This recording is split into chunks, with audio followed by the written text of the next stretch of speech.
Who am I? You sure you want to know? The story of my life is not for the faint of heart. If someone said it was a happy little tale, if somebody told you I was just an average, ordinary guy, not a care in the world, somebody... Listen to Cosmere Chronicles! The podcast where we follow two first-time readers, Justin and Sheta, who chronicle their journey through Brandon Sanderson's Cosmere series. On today's episode, we'll be chronicling Warbreaker Chapters 34 through 39. So now, it is time to throw it over to the host of Cosmere Chronicles. This is Joe!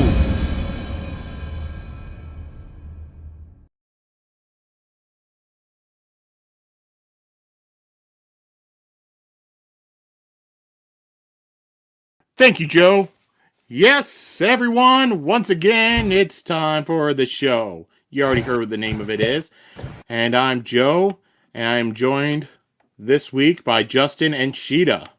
Woo! Yippee skippy. Yep, same as every week so far. Justin and Sheta and Joe. And yeah, hope everyone out there is enjoying this nice time of year. Whether you're listening to it when this episode first comes out, or if you're listening to it, 6 months or a year from now when the weather's different. Hopefully the weather's good. Mm-hmm. When the world is a post-apocalyptic zombie-filled wasteland, and yet you're still spending your time listening to this podcast. Whatever gets you through it. Well, it's a zombie-filled wasteland. We still know that Sheta will be shipping our heroes with the zombies. Only if they're a good match. All right, and let's go into our random questions this week. So first question, let's stay with the underrated stuff I've been asking you guys. What? But you guys always give things that aren't underrated, and it drives me nuts. I don't know what that means. Hey, I have given plenty. You just disagreed with my Prison Break because it was somewhat popular at the time. It was not somewhat popular. It was incredibly popular. I told you, if something got a frickin' revival, then it was not underrated. I stand by that. Well, underrated means like it was under a rock and stuff. No one's ever heard of it. Like, is that what you mean? It just means that it deserves to be incredibly popular, and it's kind of just one nobody knows about. Okay. Hey, I agree with my answers I gave for anime when I gave Gridman. So yeah, that's a good one. Yeah, I'd agree with that. I mean, I haven't watched it, but I wouldn't have heard of it if not for you. So there you go. Yeah, you should watch it. All right, but let's just do live action movies that you feel are underrated. I think Phantasm is underrated. It should be up there with a lot of the other horror movies of the time. And even though a lot of people from then know it, modern people have never heard of the movie. I thought you were gonna cry when you said that. I think Phantasm is so super moved. Underrated. Like, it's a beautiful film. Everyone should know it. Life-changing. I've still it's the only Schindler's seen List of its time. No, it's not. I enjoyed it. I've still only seen the first one, but it's not the Schindler's List. I did not say Phantasm 2, Joe. I said Phantasm. The other ones deserve to be cult classics that not many people are familiar with. I'm gonna say Return to Oz. That's a good, yeah.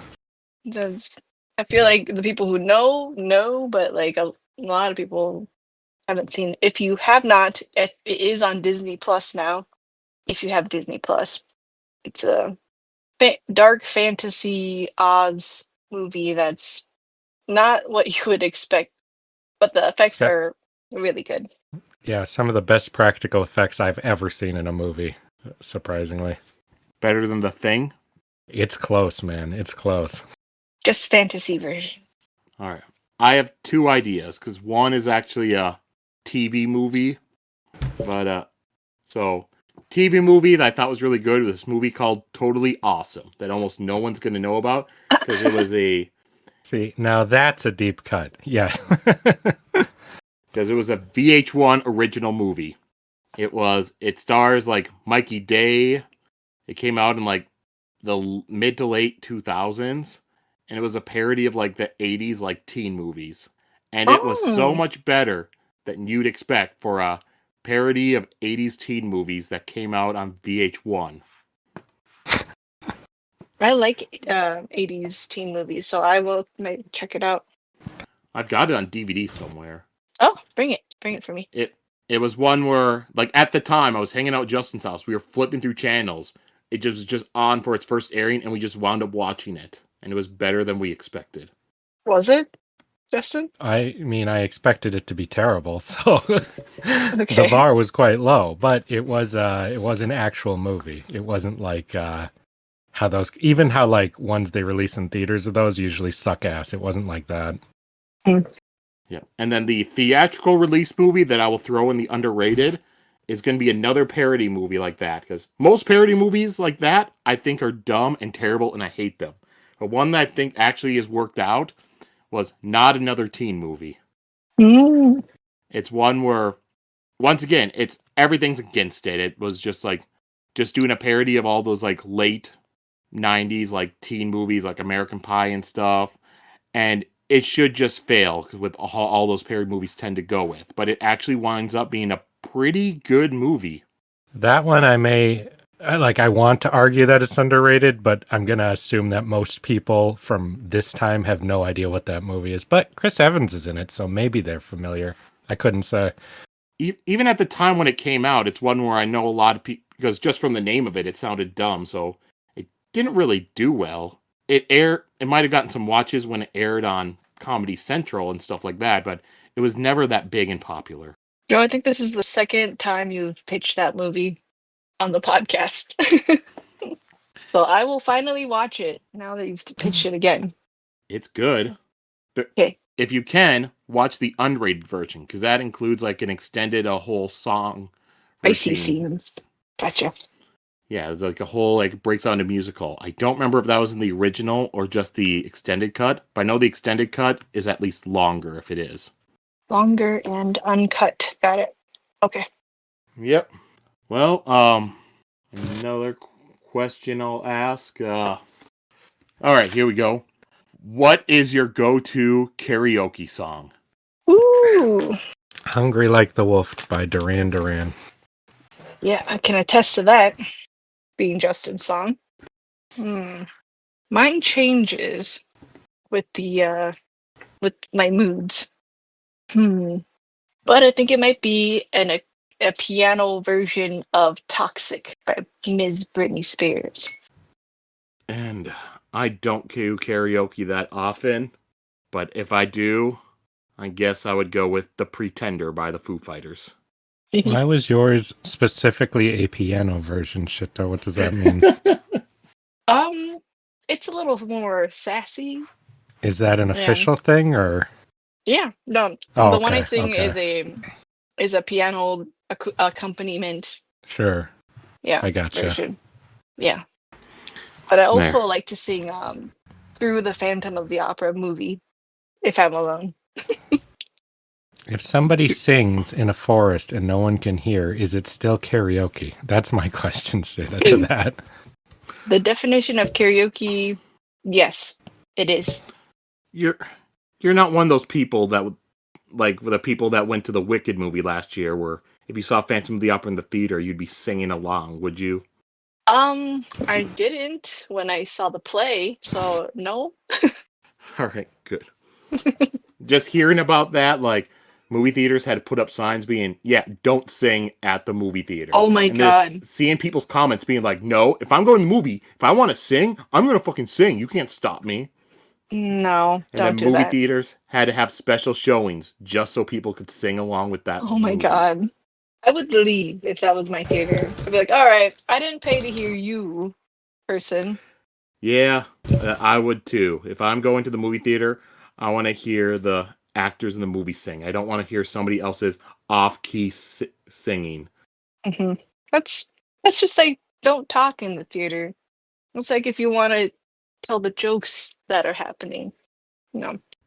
Oh yeah, No. I had that one time where I had to leave a movie showing because I go there and then it's a group of people there, and then they were just talking the entire time while I was trying to watch the newest like Halloween, the first of those 3 Halloween movies. Go to the movie theater, group of people, all talking, and so I got up and left. Yeah, did you tell the attendant at least? Yeah, but those people got to stay. All right, well, that's it for all this stuff, let's go back into the world of Warbreaker on the planet of Nalthis. And we will first go by recapping last week's chapters. Oh, shoot. And It's me. Yeah, it's Sheta's turn. Okay, that's fine. Okay. It was chapters 29 through 32. 33. Oh, yeah, 33. 29 through 33. Okay. Susebron and Siri talk some more. They get a little closer. Maybe a little steamy. Not yet, not quite. Then Denth and Vivenna, they kind of follow Vasher and Nightblood's trail, or so Denth tells Vivenna. But actually, Vasher is watching them, watch him. They talk a little bit about how Nightblood was made. Then we see Lightsong and Blushweaver and Hopefinder talk about stuff, and she ends up giving them the code for her lifeless army. Vivenna meets some trashy Edrin people from the slums, and she's kind of disappointed. And then they get attacked by the City Watch, and she gets attacked by a bunch of lifeless, but then Claude saves her, and she uses her breath to try to get some rope to help her, but it doesn't work. But Dent and them show up in the nick of time to save her, and she's really shaken up. Did I miss any big ones? Yeah, that's the end of that chapter. I've got a train going by. Oh, I forgot about Siri hearing the storyteller and learning a lot about the history of the town and the returned, and she was trying to get info about how to save Susebron. I missed it because of the train. Did you talk about Parlin's rejection of Vivenna and Vasher kidnapping her? Yes, okay. I forgot about that. Vivenna has an embarrassing confrontation with Parlin, and he's like, I'm not into you. And she's like, what? Then she gets kidnapped by Vasher. The end. All right. Yep, so that was last week. So then this week we we continued on with the story, going through chapters 34 through 39. So as usual, I'll ask you what do you think about these chapters this week? I enjoyed them. Seems like the book's starting. Did you say boo, Sheta? Boo. Yeah. Boo, but I knew it. That's what it was. Actually, I didn't. I lied that they actually won me over, and I was wrong. They won you over? They got me. I was right, but then I doubted myself, then I was wrong, and now they got me. Even last week you were saying you didn't trust them. Yeah, but in my heart I was like, I'm probably wrong. They're probably good people. Yeah. Well then, let's go into, recapping these chapters. So here we go. We are at chapter 34. We're with Lightsong, and it's just a little bit after the last Lightsong chapter. So he's still sitting in his little pavilion area, and he's wondering why Siri was so upset when she had left earlier. And he contemplates if maybe she has feelings for the God King. He thinks about how she has only been in the city for a few months, and that she has been forced to perform her duty as a wife for the man who she cannot speak to, and she doesn't even know. And the same man is also said to be profane to their religion.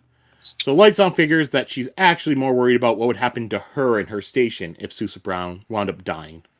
Lightsong's watching, the area where all the priests are arguing over the war, and Nanrova, who used to be against the war, is now arguing in favor of war. Blushweaver comes in and sits down next to Lightsong, and he asked how she had gotten to Nanrova, and she says that she didn't. She wishes that he hadn't changed his mind so quickly, because now it seems suspicious, and it makes people think that she manipulated him. But she will still take the support. Lightsong asks if she really wishes for war so much. Blushweaver says that she doesn't want to send their people to die and to kill. She just wants their people to be aware of the threat. And Lightsong looks at Blushweaver to judge her, and he can see the sincerity, and he tells her that, yeah, she doesn't actually want a war. I don't believe anything she says or does. She's the one I don't trust in this book. Never trust a woman with those kind of curves, so I'm saying. If she's so good at, Lightsong it keeps pointing out that she keeps trying to seduce him, and he keeps being like, "Oh no, I'm not seduced. I turn away. I don't give in." But I'm like, how do you know that that's not what she's trying to get you to do? Because she knows your personality so much to keep you thrown off. I'll be really surprised if she's on the level at the end of the book because she seems so harmless. She's not. She's the Makes me wonder if villain. she's like a god of evil or war that's actually like stolen the role of a returned.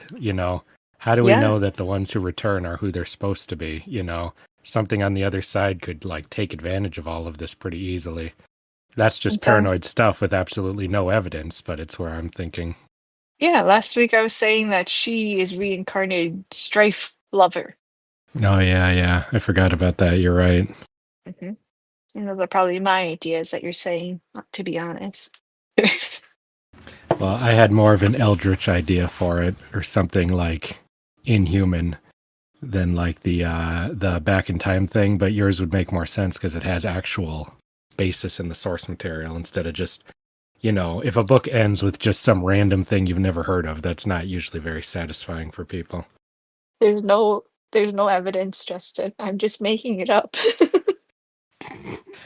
Yeah, that's absolutely true. But there is more evidence for yours than there is for some random thing we've never heard of before. And so the two of them together control 75% of the country's lifeless. Blushweaver says that she is annoyed at Allmother, the person who controls the last 25%. Lightsong wonders why Allmother, the goddess of matrons and families, was given control of the lifeless. Or he could see the reasons for why, himself, Mercy Star, and Hopefinder were chosen, but not her. And Blushweaver says that Allmother will not give her the lifeless commands. Lightsong says that he isn't surprised, because he barely trusts Blushweaver, and he's her friend. He says that they have enough lifeless, but Blushweaver says that they need all of them. They cannot have Allmother send the other lifeless against theirs, because that will wind up whittling down their army significantly. Man, this kind of talk, this like, we need to do it, it's for the good of all, I'm the one who cares about all, really puts me on edge. Anyone who's like, we need to give me all the power, because then at least we are all unified, Gosh. Don't trust her. Yeah, but even if Lightsong still has his own, so she doesn't have control of his. And she's working on him. And Lightsong says that, he'll go talk to Allmother. But Blushweaver says that Allmother doesn't like him, but he says that, he'll still go, though. And Lightsong looks over at Siri and wonders that maybe she is actually upset because all of this talk about the war. Earlier, Hoyt had implied that since Hallandrin had an unbeatable advantage, then that just means that war is inevitable. Blushweaver notices that Lightsong is looking over at Siri and huffs with dislike. Lightsong asks her if she knows about a tunnel complex between the Court of Gods, and Blushweaver says that she does. She had been given the chance to have her palace connected to it, but she turned it down, because she didn't want to have to deal with all the racket of the digging to connect her palace. Lies. And then we jump over to Siri. And Siri's watching the arguments that the priests are making. And she was feeling more and more daunted. Her husband was probably either going to be killed or persuaded to kill himself within a year. And his kingdom would likely invade her homeland, with him unable to say anything against it, even if he was still around. Siri also feels guilty about how exciting it feels just to have a part in all of this. She hears one of the priests mention the Idrian agent that is causing havoc in the city. And another priest, talks about the claims about a princess in the city are ridiculous and unfounded. And Siri agrees with him because she just cannot see either of her sisters coming to the city. She thinks about how Vivenna would have been horrible in her role as the queen if she was the one that had come here. And then Blushweaver walks up to Siri and asks if the priests are talking about her sister. But Siri says that she is the only princess here. But Blushweaver says the stories about the other princes are pervasive. And Blushweaver says that, her Lightsong has taken a liking to Siri. Siri tries to present the image of being less threatening and confused. Blushweaver tells her that she doesn't like what Siri is doing. She says that Lightsong is a better man than any of them, and for Siri not to spoil him and to pull him into her schemes. See, Blushweaver this says is the kind of stuff that makes me start to think, okay, maybe she's on the level, and I see how well that went last time I thought that about a character, so I resist the urge to think it. Yeah. I don't trust her. This little Mean Girls moment was like, I thought the opposite. I thought this revealed a lot about her weirdness. You really think that this little girl is a threat to you and stuff? Well, you remember what the court kind of thinks of her, right? Yeah, but they don't have any evidence. I feel like this is just her letting it, like, something slip and then wanting to, like, just intimidate her a bit. And then Blushweaver says that Lightsong is a good man, one of the last ones left in this court. She tells Siri that if she taints him, then she will destroy her. And as Blushweaver walks away, she says, "Find someone else's bed to climb into, you little slut." Slut shaming. Like, right, coming from Blushweaver. Yeah, I know. The first time going through this book, I was kind of like both of you on the edge about Blushweaver, not knowing whether to trust her or not. And this part, on the one hand, makes me not trust her. She's clearly against Siri. On the other hand, did make me believe that Blushweaver might actually, care about Lightsong or, have feelings for him. Because the way she just talked about how he's, the last good one left and stuff like that. Could be she's trying to say that she doesn't want him turning evil because that would go against her own plans to, manipulate him too. I don't know. Just if she knew what was happening, I don't see the benefit in doing this to saying this Siri. If this seems like she thinks Siri is either scheming or calling out or something, trying to get what's on her personally, side. I think it's just what it looks like. I think she's just jealous, and worried. Oh, okay. Mm-hmm.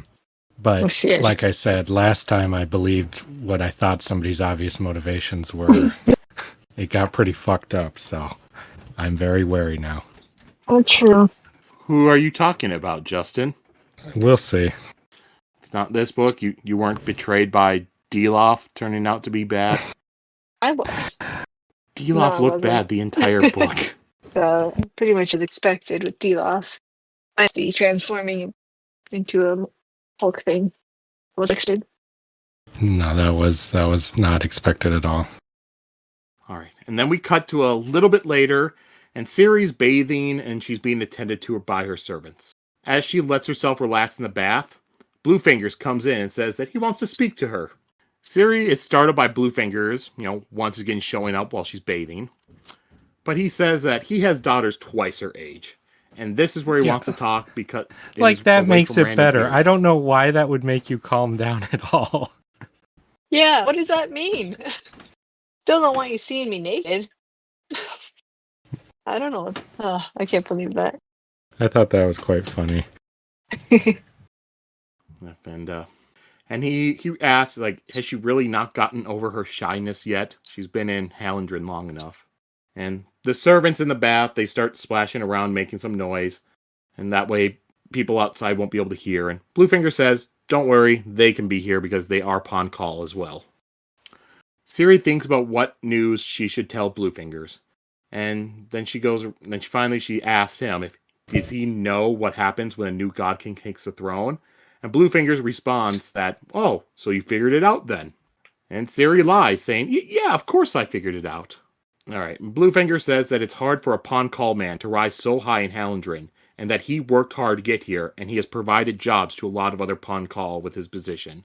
And tradition is that when a new God King comes in, then all the servants are let go, and new servants brought in. I really wonder, why was that information so hard to find? I feel like it shouldn't be that hidden or anything. I don't believe him. He's doing this for job security. I just don't think that's true. Well, either he must think Siri is an idiot, or he's not very good at this. Well, the next thing that he says is that his job security is the lesser of their problems. Okay. He's worried about the God King's life. He has served the God King all his life. Even though he doesn't see him as his god, the God King is still his liege. Siri asks if the God Kings give up their wife willingly or are coerced into it. Bluefingers doesn't know, but he tells her that it is said that the last God King wasn't even in the city when he had cured that plague. He believes that they had somehow coerced him into giving his breaths to his son. Bluefinger says that he gave Siri a warning before, but she ignored it, and now she is performing her wifely duty. He suggests that they can find a way to prevent a pregnancy from coming to term, but Siri is against it and says that Astra forbids it. Siri says that she does care about the God King, and that she has been talking to him. He's not as heartless as people think he is. She says that if things go right, then she will make certain that Bluefinger's people are taken care of. If things don't go well, then she wants Bluefingers to get her and Susebron out of the palace. He agrees to the deal and asks if Susebron is aware of the danger from his own priest. Siri lies and says that yes, he is, and that he was the one that had told her to contact Bluefingers. After Bluefingers leaves, Siri wonders if she had handled the exchange well or not. She has gained something, and now she just has to figure out how to use it. She either handled it very well, or she just sold out all of them, and priests are gonna attack now. One of the two. No, But it's hard to I know in don't this trust setting. this. Things have been going pretty okay so far. I feel like shit's about to go down in a bad way for her. You shouldn't have said talking to Susebron though. I mean, seemed like it gave her a leg up, but I think that's really bad. Yeah. It's hard to say right now because we don't know this guy much at all. Yeah, I do not trust him. What he said about I don't trust him. Fingers guy, don't trust him. Anything else from this chapter you two want to go over? Just I like the act like you know things and people will tell you things that they haven't been telling you thing. I think that's quite funny. Yeah, maybe this is all going fine, and I was like, it'd be like he's actually pretty good at politics and doing the stuff. Maybe, maybe it's okay. All you need to do is convince people that you know the things that they're not telling you, and then convince them that you can help them in some vague way, and then you can get people to do quite a bit. All right. Well, let's go on to chapter 35, the fun chapter. No. Oh, I thought so. Where everything It's looks not up. fun. All right, so chapter begins. Vivenna wakes up tied and gagged in an unlit room with Vasher. He says that he's still deciding whether or not to kill her, and then Vasher cuts the bonds from Vivenna and tells her to remain quiet. He removes the clasp from Nightblood's sheath and drops the sword in front of her. Vivenna feels nauseous, and Vasher tells her to pick up the sword. She reluctantly picks it up and hears a voice. "Hello, would you like to kill someone today?" Vivenna drops the sword and retches onto the floor. Vasher grunts in response and picks the sword back up. He tells Vivenna... That's a hit. I think the sword it affects good people that way. I think evil people would just want the sword or want to kill, but Vivenna throwing up might mean she's a good person. Well, yeah, that one guard really, really wanted it, right? Like in an unnatural way. Yeah, I think he gave it to her to test her, and I think she passed. That's why he didn't kill her. Yeah, and he did say that only evil or bad people are tempted by it. Oh, did he? Well, there you go. Yeah, that was a while ago, but yeah, he said that. He tells Vivenna that they are in the slums, so screaming here is useless because her screams will just go with all the other screams out there. She wonders how Vasher could have snuck up on her earlier. He has more breaths than her, so he must have a way to hide them. Vasher says that he has work to do, work that she has forced him to do. If she runs, then he will find her, and he will kill her. And then Vasher gags her again and ties her to the door handle. An hour later, Vivenna is still tied up. She hopes that Denth or Tongfa will come to save her, but she figures that they won't. Vasher is a dangerous man, and he'd know how to hide from Denth. She was going to have to escape herself. She thinks back to what she was taught to do if she was kidnapped. The best time to escape is near the beginning, when she still has strength. Her kidnappers will try to starve her and beat her, and she would be too weak to escape later. Don't expect to be rescued or redeemed for a ransom. The best thing she could do for her country is to try to escape. If she doesn't succeed, then the kidnappers might just kill her, and that would be preferable to what they might do to her if she lives, and it will also give her captors no more hostages to use against her country. She tries to get her hands out of the ropes, but they are just knotted too well. She knows that she needs to use her breaths. She manages to get the gag off of her mouth and tells the ropes to untie themselves, but nothing happens. She tries to focus and do it again, but it still doesn't work. Vivenna relaxes like she does when she controls her hair, and this time she just says untie. The breath goes into the ropes and they untie themselves. And when the breaths left her, things around her just became a little bit more dull. Vivenna unties her ankles and she grabs the rope that she had wakened earlier and she leaves. I really like things like this when a person like manages to use a power they're not familiar with. And I'm like, yeah, right. Like that takes a lot of training. You shouldn't be able to do that. But he says that he compares it to her hair powers. So it made me believe it more. That she does have some concept of it because she's familiar with it. That made me believe it. All right, Vivenna's walking through the slums trying to find her way to the safe house. She has that rope because she knows that there is some way to retrieve the breaths from the rope, but she just doesn't know how to do it. She will have to ask Denth how to do it later. After walking around a bit, Vivenna sees a statue and she recognizes it from directions that Denth had given Parlin earlier. She's able to follow those directions and then she finds the safe house. Vivenna heads inside and then she goes down to the cellar to hide. She had been told not to come down here because the stairs are weak. But now she just needs to hide somewhere. And as she goes downstairs, she sees some game on the walls. And when she gets in the cellar, she sees Parlin bound to a chair and dead. No! I had to reread that part. I was sure I had read it incorrectly.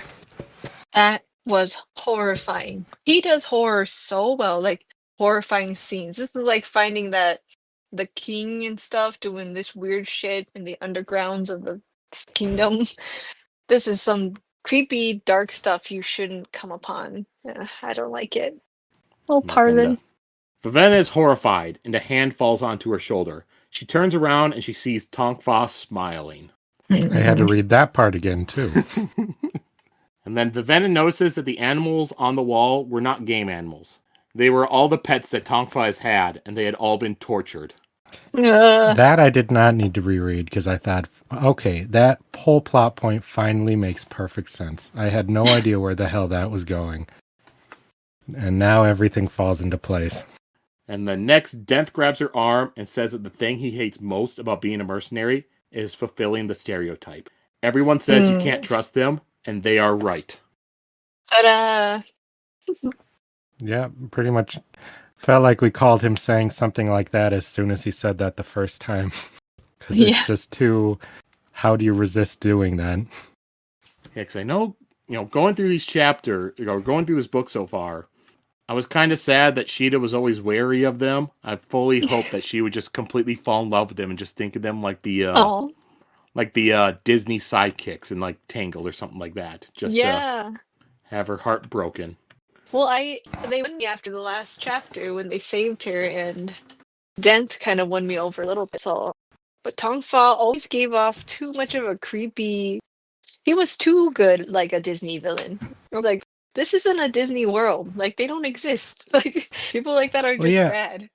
I think we even talked about that, right? What she says, where their playful banter seems horrifying now. I think we talked about that before, how we felt that way. Yeah, that's the thing. Like, if you go back, if you read their stuff on like a reread or everything like that, everything Tongfa says is just horrifying now. Where he's always talking about like torturing people and stuff, and it's like, mercenary banter. Now it's just like, my God, this guy's psychotic. Yeah, Tongfa was the one that really gets you not trusting the most. As you know, if I had never read anything by this writer, I probably wouldn't think much of it because they have characters like that all the time. But his stuff seems to want to be a little more realistic, not like a living cartoon. So if somebody's talking weird like that, you've got to think they've legit killed people before.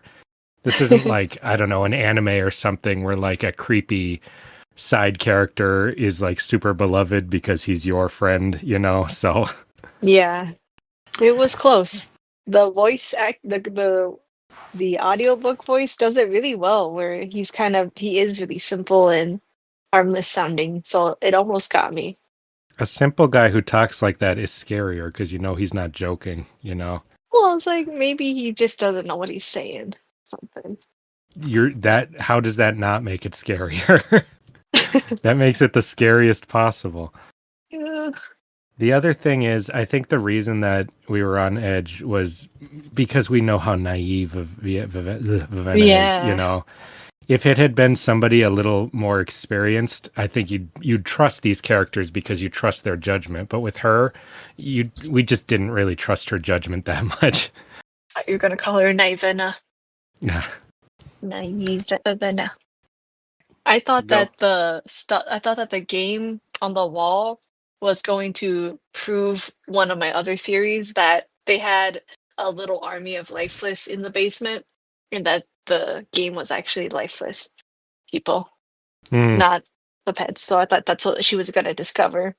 I like that he's just basically a serial killer and he needs to purge out his violent stuff on small animals when he has to sit around pretending to be so not violent all this time. Yeah, and he's all mad when he didn't get to kill anyone or. And every time he's Well- like, oh God, not another one, you know.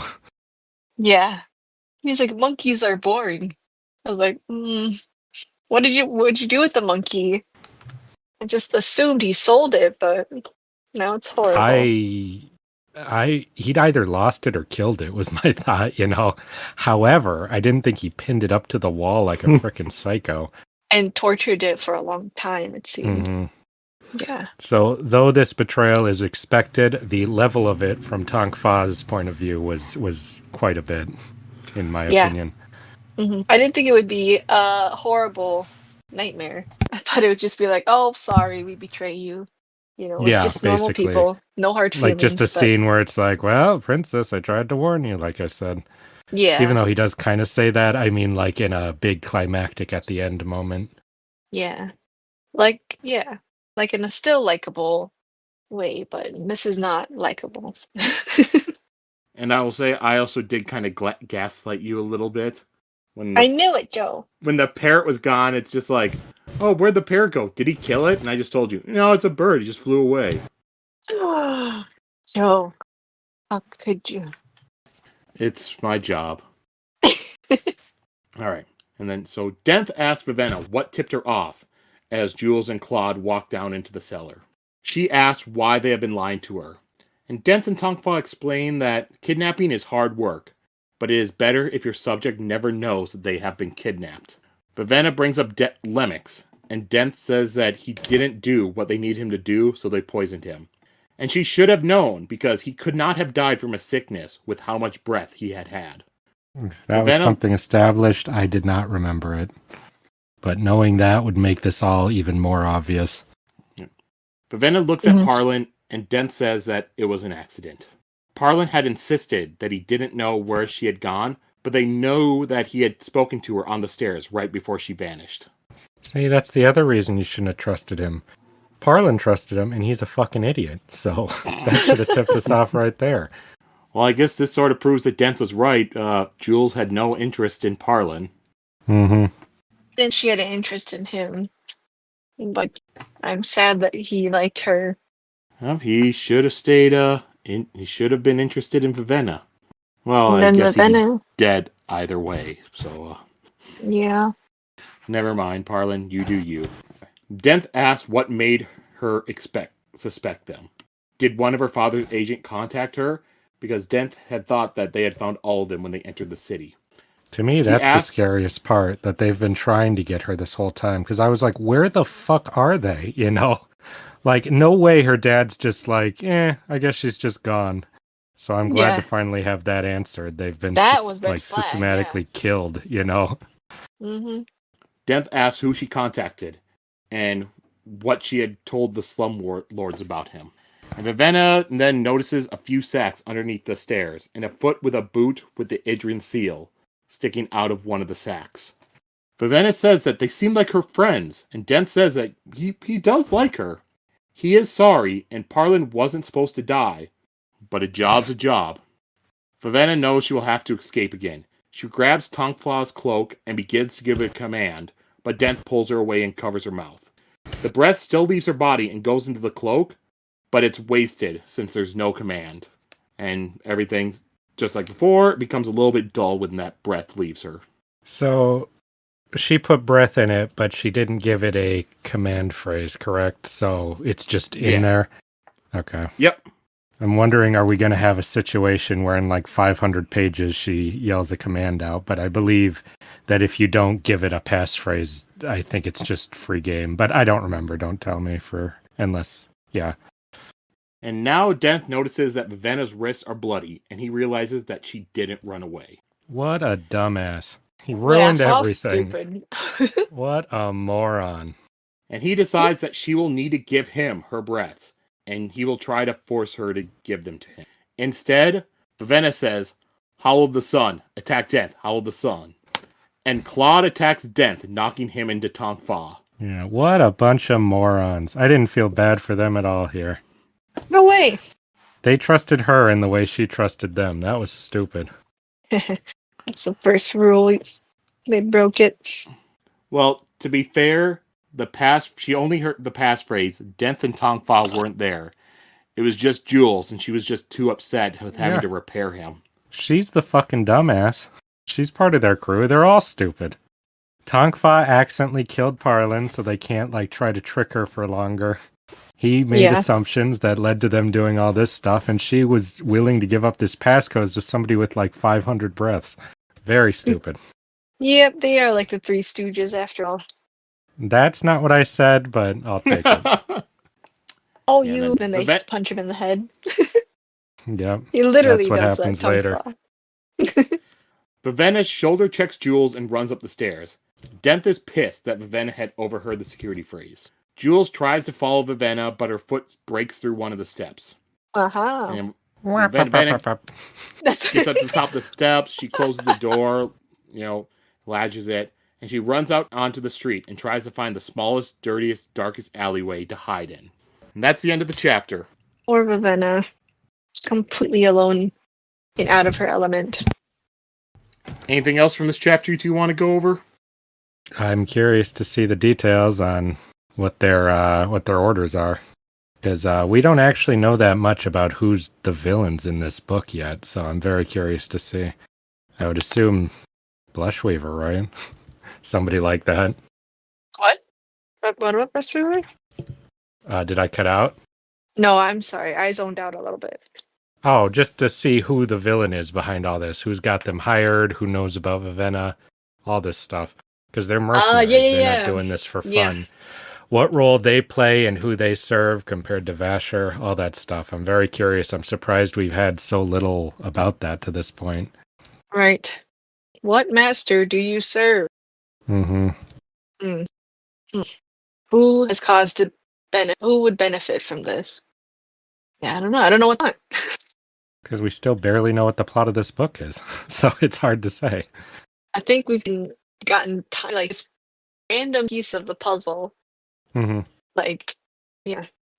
Again, I bet if we pisses me off. Yeah, I bet we could put it all together at this point, and we're just not seeing it yet. Yeah, but we'd have just the part in Sudoku where you have to have a guess in that place before you can have it click in for sure. So that's why the theories, those are the guesses.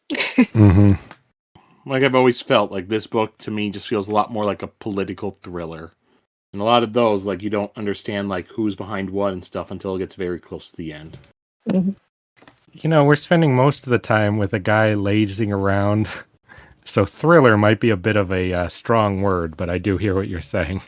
To song eating grapes? Yeah, just cut to him eating grapes, yeah. Well, you do have Bloodweaver walking seductively towards him. That could be a scene in a movie. Definitely. All right. So we'll go on to chapter 36. And we're with Susebron and Siri in the bedroom.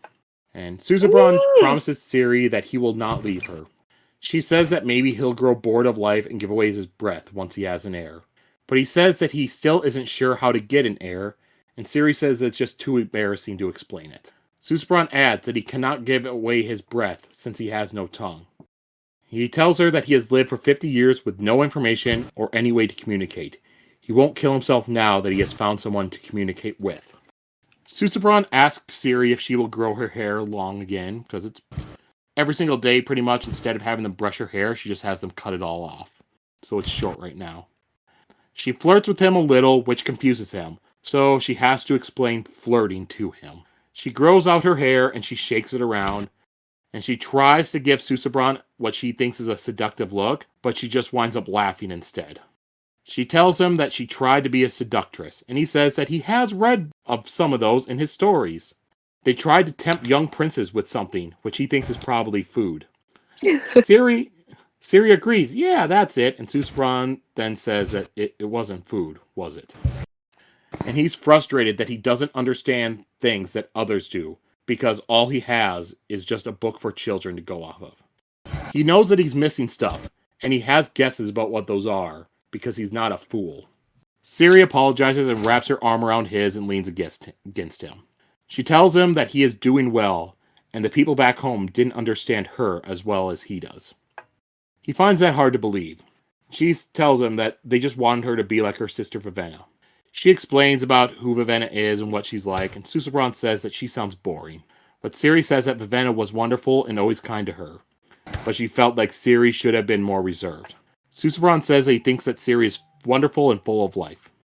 And Siri realizes right now that she is leaning against Susebron, wearing only her shift. But then she justifies it because, they are married after all. That's what she's gonna say when they go all the way. Like, I am his wife, it's fine. I do wonder with all this power if pregnancy works the same as it does with a normal human, where, I mean, you all know how pregnancy works. I don't need to explain it, I don't. Or if there's some magical element where just if they have sex, they, like for real, they will suddenly just be immediately pregnant. Like video game okay. logic. What video games do you get pregnant in? The Sims. Sims. Oh, okay. Games like that. In Harvest Fables. I see. Yeah, you're missing out.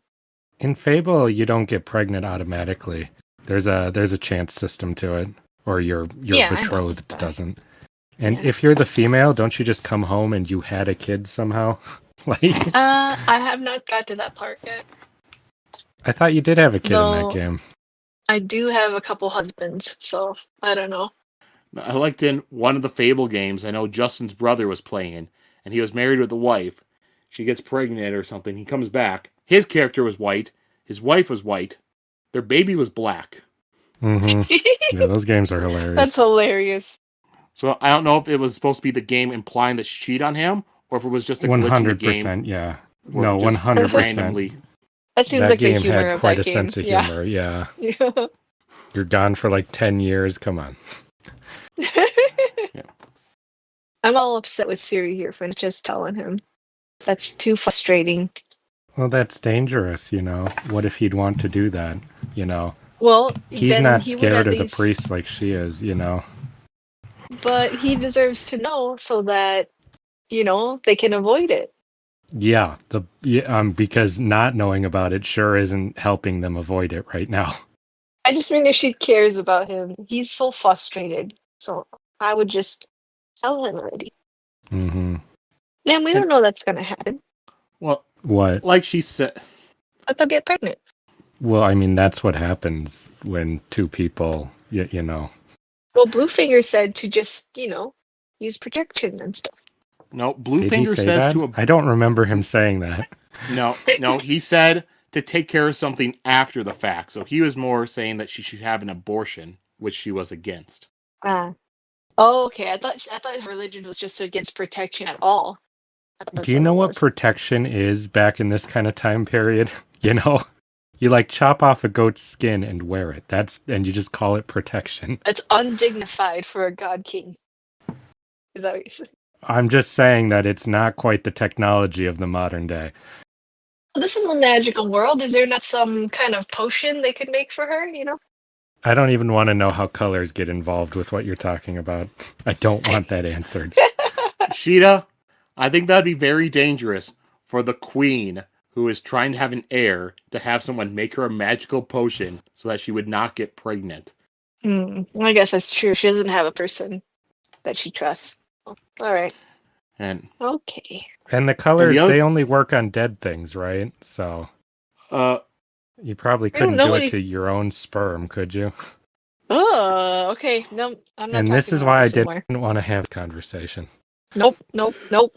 Okay, well, going away from that, the other thing I would have to say is like she said, it is pretty embarrassing because she would have to explain what sex is to her own husband right before having sex.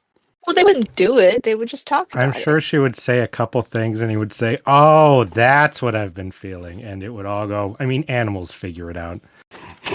Yeah, and he said he wasn't a fool. I mean, he's still a man, right? And he's in a manly body. We don't know. We don't know the details.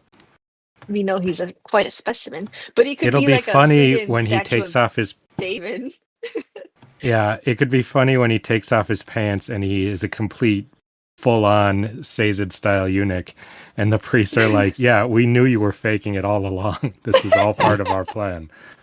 Yeah, his tongue wasn't the only thing we cut off. Yeah. And Or she's like, "What fucking game is this?" And they're just laughing like, "Oh, we got you." Why would they do this? I don't know a thing about them. For all I know, that stupid thing could make perfect sense. Or she will explain it all to him. It's like, that's why you have an heir?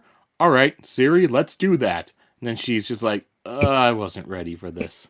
Yeah, I would not explain it to him either, were I in her situation. Like, how will they do it then?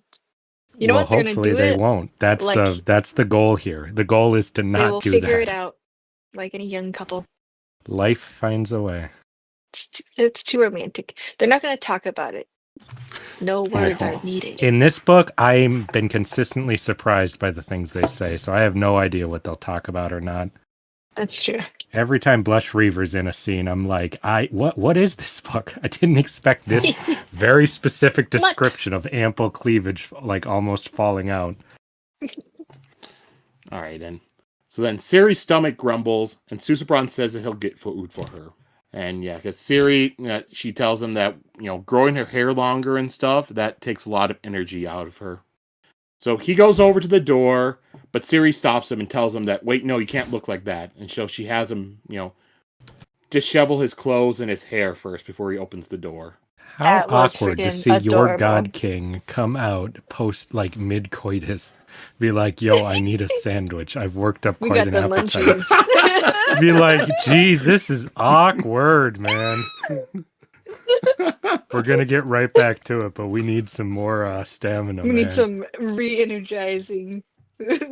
Like, when you call room service, it's not your God King doing it. It's so weird. I can't believe it. I never thought of it that way. It was such a weird scene to me. Yeah. And he just points at his tummy and points away, and that's how I know. Yeah, he doesn't ask for it too. It's probably how he always asks for it, And she's It's all weird. hidden under the blanket back there too. That was the funniest damn scene in the whole book. Yeah. Yeah, so he opens the door and he lets his servant know to bring in food. And within minutes, a table and chair are brought in, along with plate after plate of food. And Siri realizes that this food, they had to always have it ready, just in case the God King wanted some. And so then... That's funny as hell. That is the craziest idea I've ever... Like she says, how much food goes to waste every day just because of that? I don't know. I had a whole system where they use breath to reheat the food or something. Or make it fresh again. I think it would be easier to just throw it all away and... put it on a hot plate? Yeah. Yeah, no, not that. All right, and the two of them sit down and eat. And then we get this whole segment of them eating and stuff, comparing how they both eat differently and everything like that. It's cute. And Siri thinks about how they cannot just keep going on pretending like nothing is happening outside this room. She tells Susebron that they need to find a way to expose the truth of what the priest did to him. She suggests that he gives a note to a servant, but Susebron points out that it would be foolish to give a note to a servant that was likely chosen by the priests. Siri suggests a pawn call servant, but Susebron says that none of those attend him. Also, who would believe a pawn call servant that would contradict one of the priests? And Siri suggests that maybe he could make a scene and try running away or causing a distraction or something like that, but Susebron says that he's always attended by hundreds of people. And he tells her that they need to work with the priests, not against them. They might know more about how the God Kings died and could tell him if he asked, but Siri says don't ask them yet. She asks if he would be willing to run away with her to Idris. if she could prove the priests are trying to kill him and she had someone that could smuggle them out, then would he leave? He says that if that is the only way, then he will leave with her, but he doesn't think it will come to that. And that's the end of the chapter. Mhm. I wonder if Susebron can grow his tongue back. I think we talked about this before. I got kind of How released would he grow a tongue back? with the powers he has. Like, I think we said he'd use the colors to put something in his mouth and get it to move in the way. Some stupid shit that doesn't make any sense yeah, like that. he'd use a man's tongue by connecting it with breath or something. Then he could speak. Then he could kiss her. Well, I he can think the kiss her part without a tongue. that's not a real kiss. I thought it was sad describing him eating food because he doesn't have a tongue. Like, He can used you to like the taste? sweets. That was interesting. Yeah. All right. Well, let's move on to chapter 37 and see how Vivenna's day's going. Oh, Very good. no. And Vivenna has been walking through alleys in the slums all day, trying to stay hidden. Her hair is white and it just won't change back. She thinks about how Parlin is dead and how Dent and the others have betrayed her. She feels like she should have seen the betrayal coming. She cannot get Parlin's body out of her mind, and something inside her breaks. She loses her ability to care, and she is just numb. And then a man comes up to her in the alley. He tells her that she's been causing quite a stir. And she realizes that this man is Idrian, and he was in the crowd earlier that she had talked to, because this is all still the same day that she had gone to go see those Idrian slumlords. She asks this man to help her, but instead he just pulls out a knife. He says that she looked down at them just like the Hallandrin did. There is quite a search for her, and someone will find her eventually. But this man, he won't turn her in. Instead, he tells her to take off her dress, because it looks good and he can sell it. If she screams, then he will cut her. She contemplates using a command on something, but she doesn't want to risk it not working because she still isn't fully sure how to awaken things. So Vivenna reluctantly takes off the dress, and then the man tells her to take off her silk stockings too. After she gives him her stockings, she is left only wearing her shift, which is just goes down to mid-thigh. The man tells her that also she needs to take off the shift, and at that point Vivenna has had enough. She starts grabbing mud and trash from the ground and just starts rubbing it on the shift, and she tells him that if he wants it, then he has to take it from her. The man just dashes away, and Vivenna lies down in the trash and weeps. You know, it does make me wonder. I don't think it would have been any different, but if she had had a different attitude with all those people, you know, would she have access to more friends out here? What people? The Idrian she met, who he said that you look down on us just like the Hallandrins, you know? Uh-huh. Like if she'd actually come out and tried to be there, you know, to support them in the Their way princess? they want to be supported instead of being, you know, her being disappointed that they had been, quote, like how she thought corrupted by this city, you know? Would she be in a slightly different situation or no? I do wonder. No, that was her personal, her real response, a reaction to that. She was like, "Oh, everyone's been corrupted by this city." Like, she Yeah. didn't like them. You know, I think any amount of talking to them will get rid of her natural reaction. No, I'm saying that when she met them, if she had not been like that, because this guy says you look down on us just like they do. Like he didn't kill her though, you know what I mean? Like if she had come in and been a very positive, more helpful seeming person to them who sympathized with them, would she be able to find herself having a pretty quick friend in this situation is what I'm saying. Oh, I see. Or would things still have gone exactly the same? Yeah, that's true. It's like a telltale game. When you made your choices, Mhm. people remember. Yeah. I do wonder. Yeah, she wasn't bad because she did meet them. Well, that's Yeah, why she has he didn't no turn her in. allies, is what I'm saying, you know? Yeah. Well, he could also just be scared of turning her in, too. Because, like, she yells at him and he runs away. He's not as, like, scary as he's pretending like he is, you know? Yeah. I thought this was Who really knows who this realistic, guy too. is? He's just a nobody, you know? Mhm. You bark back a little bit, and they're like, it's Mhm. not worth the hassle or the trouble. Exactly, yeah. So we don't know enough, I can't say, but I do wonder that. Because she comes in, she has an interesting situation because she does represent the crown on the other side, kind of, you know. And there are a lot of her people here, like she really kind of wasted a lot of the time she had when she was in the position she was in, I think, by just allowing those, the mercenary guys to be the ones who kind of dictated what she was doing and what was happening, Like that's all kind of biting her in the ass now, I think. Yeah, well, that's her inexperience too. Like she didn't know what to do. It's like she followed their lead. That too. That's back to But the there was king's a certain fault. level of haughtiness she had. What's that? So that's back to being the king's fault that she wasn't trained for this. That's true too, yes. And then it begins to rain. Vivenna was hungry and tired, but she still needed to move. She tries to change her hair back to black, but she cannot get it to change from white. So she just picks up some mud and trash and rubs it into her hair to disguise it. And then she picks up a muddy, stinking shawl, or it might be a rug, and she wraps it around herself. Because as she's wearing that shawl, she notices that the colors are coming off of it because of all the breaths that she's holding, and she is going to be easy to spot. She thinks about how Tongfa and Vasher had sneaked up on her earlier, and she figures that they had hid their breaths. So she ties that piece of rope to her ankle, and then she manages to put all of her breaths into the shawl. And everything around her just becomes still and dead.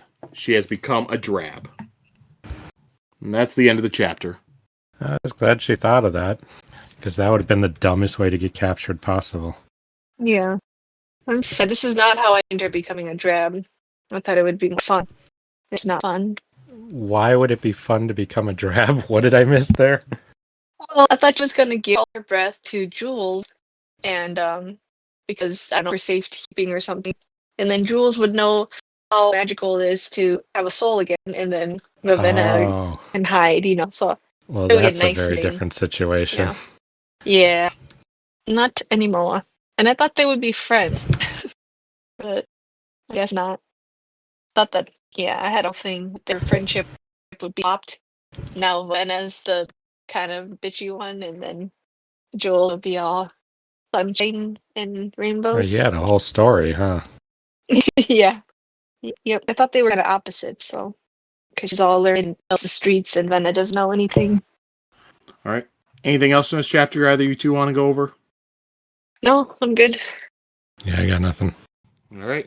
So we'll go over to chapter 38. And we Oh, begin with wait, Light I Song. actually do have something I just realized.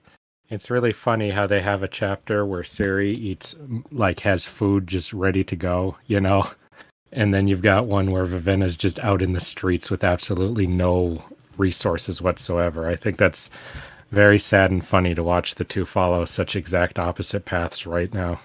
Yeah. As everything on her beck and call, the other one has nothing. Zero resources at her Any disposal. clothes on back. Her only resource she has, which was her breaths, she thought it was the best choice to get rid of them so she wouldn't be found. Which, as much as I'm glad she did that, I do wonder if, somebody more experienced with breaths would probably be able to pretty easily slip out of the city, So again, it's her own fault for not, as she says to herself, not taking the time to learn more about this stuff, Yeah. Almost paying for her bigotry, close-mindedness about it. Well, it is against her religion, to be fair. She gave that up as soon as she was in danger. So I don't think she was that devout to give. I don't know. I feel personally it feels a little judgmental to me to say that somebody's not devout if they, in order to live in a moment of danger and panic, go against some very specific questionable tenet of their religion, I don't know. That's up for theologians to discuss. Her religion in particular is very strict. Like, you would die instead of use the breath. And that's what she says at the beginning, too. That's the kind of thing they instill upon their believers. So, do they? Is that in there that you should die before you use it? I no, know but it's evil. It's like bad. That. Yeah. She said she would never use it and stuff. Mm-hmm. Fair weather faith. Like what you were saying about the food thing, how I think also Vivenna has nobody, even one friend is dead. Nobody she can rely on in town. But that was stupid. Siri has the God King on her side, which is funny. Mm-hmm. All right, I can't I keep my phone next to me during these podcasts because it always pulls up Oh, the Siri thing. the Siri thing. Like, Can't you just turn that off? Like, I have an iPhone and I don't have any problems with Siri. I also have never used that thing. it probably doesn't know your voice. Yeah, 'Cause you got to go in and tell it what you sound like to get it to work. Yeah. 'Cause I've never trusted AI. I've seen too many sci-fi movies. That is not AI yet. Next phone, it probably will be. Siri is not AI. Kind of like when I see people whose houses are all connected to AI, it just makes me think of that one episode of The Simpsons with the Pierce Brosnan AI house that killed Homer. I would never set my own life resources up to something that has the ability to turn them off. You know, that's my feeling. It wouldn't control like the air in your house, just like the light or maybe the blinds or something. It could lock my house down, so I'm trapped inside of it, lock down all food, and then, slowly poison me. Actually, I think there was a movie about that with Willem Dafoe recently. Yeah, I don't trust any house that can turn off my life support. Yes, that's why I would never go into space or underwater or any of that shit. Okay, we'll make a note of that when you do. Never. Well, let's go back to a world where they don't have to worry about AI yet. Oh yeah, because they've got so few worries in this world. I'll take the worry of AI over the worry of imminent conquering of my tiny little village nation any day of the week. So, chapter 38, we're with Lightsong, and he's sitting at the end of his bed, staring at the floor and breathing heavily. He is thinking to himself that he had only dreamt of war because he has been thinking about it, and not because he is a god and is having prophetic dreams. But the dream had felt real to him. He had been on a battlefield with all of his friends dying around him. But the thing is that in the dream, he was an Idrian. He tries to tell himself... So you think that she's going to know him? Yeah. Well, that he's Idris. Song knows Siri and Vivenna's family, if not be directly related. Here's one thing I want to ask you then. If he is an Idrian that is close enough to know the royal family, why would he have been brought up and put into the court of gods, the Hallandren? POW. Their war. They thought it would be like to use skill against them. I don't believe it, but I like it as an answer.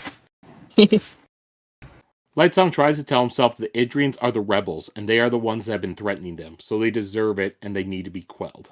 Jesus, Lightsong. Where's this shit coming from? Well, when you're having a panic attack, it sort of makes sense to try to stop it. He's always justifying his feelings. Jesus. Larmar asked what he had dreamt of, and Lightsong thinks about the parts of the dream that are the same reoccurring parts. The glowing red panther, the tempest, a young woman's face being absorbed by darkness. But the only part that he tells Larmar about is a new part of the dream. He saw Blushweaver's face red and flushed, he saw Larmar sleeping, and he saw the God King crying. Later on, Lightsong is sitting at the entrance to the Court of Gods, and he's tossing pebbles into different colored urns. Blushweaver arrives and asks what in the iridescent tones he is doing. Lightsong, wonders why don't they swear by their own names since they are gods. Blushweaver gets annoyed with Lightsong, and he figures that something else is bothering her. She says that Allmother won't give her the lifeless commands, and now she just refuses to speak with her. Lightsong makes a quip about having to do with the absolute value of emotion and stuff, and Blushweaver asks him, what in the name of you did that mean? And he says that he doesn't know, and it just came out. What was it? It was like some sort of like math thing with absolute emotion. I see. It's not the More of his emotion. mathematician-ness. That makes me think he is definitely one of the old five spirits who made up the new. The five scholars? Not five. Yeah, five scholars. He's one of them. The math one. Going back with your they're all from long-term things theory, Sheta. Yeah, reincarnated. Alright, so what he had said was, we're gods, my dear, and we quickly grow tired of our immortal existences. Surely we seek for extreme ranges in emotion, good or bad, it doesn't matter. In a way, it's the absolute value of emotion that is important. rather than the positive or negative nature of that emotion. Mm. And then he's just like, yeah, I don't know what that means. It just came out. That I can visualize what it means in my head, though, with numbers. Yeah, I see. He's definitely a scientist. Mathematician. They said that earlier, that he had some mathematical skill he was very surprised by. Probably studying emotions affect breath powers and stuff. Well, And that's after that- interesting. And comes out of nowhere. Well, the royal locks using emotion. So Yeah, I know. Just Yeah. that he's the theory that he's definitely been studying it back in the ancient times, like you have. But that's very interesting. And after he says all that, Blushweaver asks in concern if he is all right, and images of war flashed in his mind. Lightsong tells her that he isn't sure, and that things have been strange for him lately. Blushweaver offers, to have sex, because that typically makes her feel better. And she asks again what he is doing with the pebbles, and Lightsong explains that he has tossed one in an urn each time a priest entered the court. The urns are color-coded to go along with the gods that the priests serve. Blushweaver doesn't understand the importance. Lightsong has Larimar count the different urns. Some of the gods have had over 100 priests enter, while others, such as Mercy Star, barely have had a dozen. And he knows that if they sent someone over to her palace, she will still have the same amount of priests as others. Blushweaver figures that this has to do with the tunnels. Lightsong says that something is going on with the tunnels and relates to the servant who was murdered. Blushweaver is annoyed and says that they have more important things to worry about. The kingdom is about to go to war, and Lightsong's position is now important. And Lightsong takes out the box and shows Blushweaver the lifeless squirrel, which has now had its command broken. He explains that it took weeks for his priest to break commands. I was sad when they said that there was a whole process to it involving different tortures and stuff, because I really, really liked the idea of them just guessing words for weeks. You weren't sad that they tortured the little baby? It's dead. If that's even what that means, it sounded like he didn't really fully understand what they were saying, But it doesn't sound like it's just dog house, dog bark, dog meow, like every single thing they can think of for just weeks. Maybe it's torture to whoever's there listening. Yeah, that's what it is. Like, oh my god. Everyone just say all the words you can possibly think of. And every word combination, too. Maybe it's just reading the dictionary until you hit one.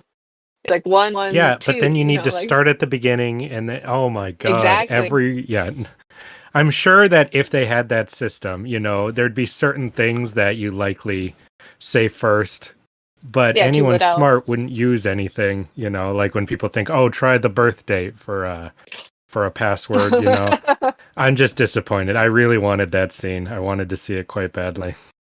Maybe we'll. And Lightsong explains to Blushweaver that, even if Allmother dies, there are others, such as the God King or some of her priests, that knows the security phrase. So their lifeless will never be unable to be used. So whomever made the squirrel held a lot of breaths, and they knew what they were doing. They broke into Mercy Star's palace and used it for a distraction in order to enter the tunnels. And that person then was followed, and the second man killed a servant to keep that person from revealing what they saw. So whatever is in the tunnels is important enough to kill for. Lightsong had Larimar ask around, and others know about the tunnels too. They are used for storage, but Lightsong figures that they would also be a perfect place for a clandestine operation. Blushweaver asks if something that secret was going on, then why would the priests use those same tunnels in order to enter the court? If Lightsong had noticed, then how hard would it be to discover? Lightsong gets upset and says that, he forgot. He's supposed to be an idiot. And Blushweaver tries to, calm him down, saying, no, I didn't mean. And Lightsong says that he just needs to remember that he is a self-hating god and the most useless person to be an immortal. He asks Blushweaver, why does he hate being a god? It's not something that happened as he lived this life. He was like this from the very first day. He had always refused to believe he was a god. He thinks that whoever he was before is trying to get out. He thinks he was a person who couldn't sit and let something unexplained slide away. He was a man who hated secrets, and right now he is figuring out that there are secrets in this kingdom. And then he gets up to leave, and he tells Blushweaver that he's going to go get the lifeless commands from Allmother. And that's the end of the chapter. It's just interesting to introduce Lightsong in the way we do and get to know him. And by this point, he's barely that character anymore. He's like a whole different character, you know? Yeah, he's And changed a lot. And not because he had an arc that changed him or anything, just because he's starting to slowly get some semblance of what he was before, you know? It's really strange and unique. Yeah, stuff just happened and he reacted. Mm-hmm. I really wonder about Bushweaver. Was it strategic how she put him down and tried to throw him off the trail? Or is she just like annoyed with him for real? Mm-hmm. It seemed like, I don't know, I can't tell. It seems too obvious that she's trying to throw him off the trail, but yeah, I don't know. Anything else from this chapter you two want to go over? No. Yeah, nothing from me. All right. So then the last chapter we read for today, or this week, however people want to say it. Chapter 39. Back to the wonderful life Vivenna has been living. Vivenna has been living in the gutters for a week. She had sold her hair on the second day for very little money. It wasn't even enough to fill her stomach, and she has not had the strength to regrow her hair since then. She had thought about selling her breath, but she did not know how to get it out of the shawl.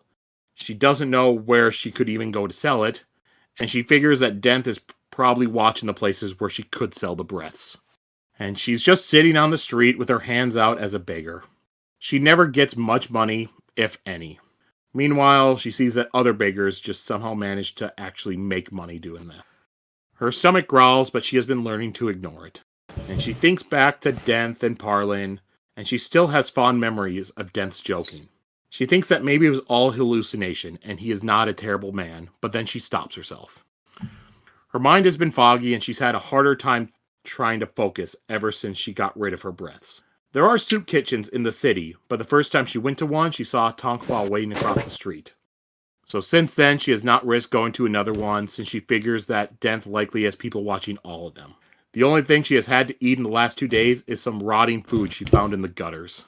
And then a member of the City Watch tells her that she can't be begging on this corner, so she gets up and leaves. Vivenna heads back to the Idrian slums, where she has had a small measure of acceptance. Nobody has recognized her ever since that man on that first night. And she has been learning who to avoid angering ever since she was beaten by a gang of urchins. She's trying to find a place to sleep, but her favorite alleyway is occupied by some men who are doing something illegal. Her second favorite alleyway is occupied by some urchins, and they're also the same ones who had beaten her up before. But her third alleyway was empty. And this one was right next to a bakery, and the wall gets nice and warm once the bakery turns on the ovens. So Vivenna lies down, leans against that wall, and falls asleep. And that's where we end our chapters this week. Ah, what a happy ending. It's really interesting to watch her learn the ropes. She hasn't learned the rope. It's still tied to her ankle. Ho, ho, ho. That's a good one. No, it's not. I liked it. I was being completely genuine. It didn't sound like you liked it. Well, I was playing up my lack of genuinity, but I was. Thank you. I have a question. Does she even eat food if she has her breath? Like, doesn't the breath heal them or something? Well, the God King gets hungry, you know, it said. So, Does I he? don't know. Well, yeah, Well, he says he orders food sometimes at night. Yeah, but he's kind of a weird exception, isn't he? Oh, I don't know, because I don't know the rules. Because, yeah, the returned don't get hungry, so is he more like the returned? The returned are dead. Oh, the returned died.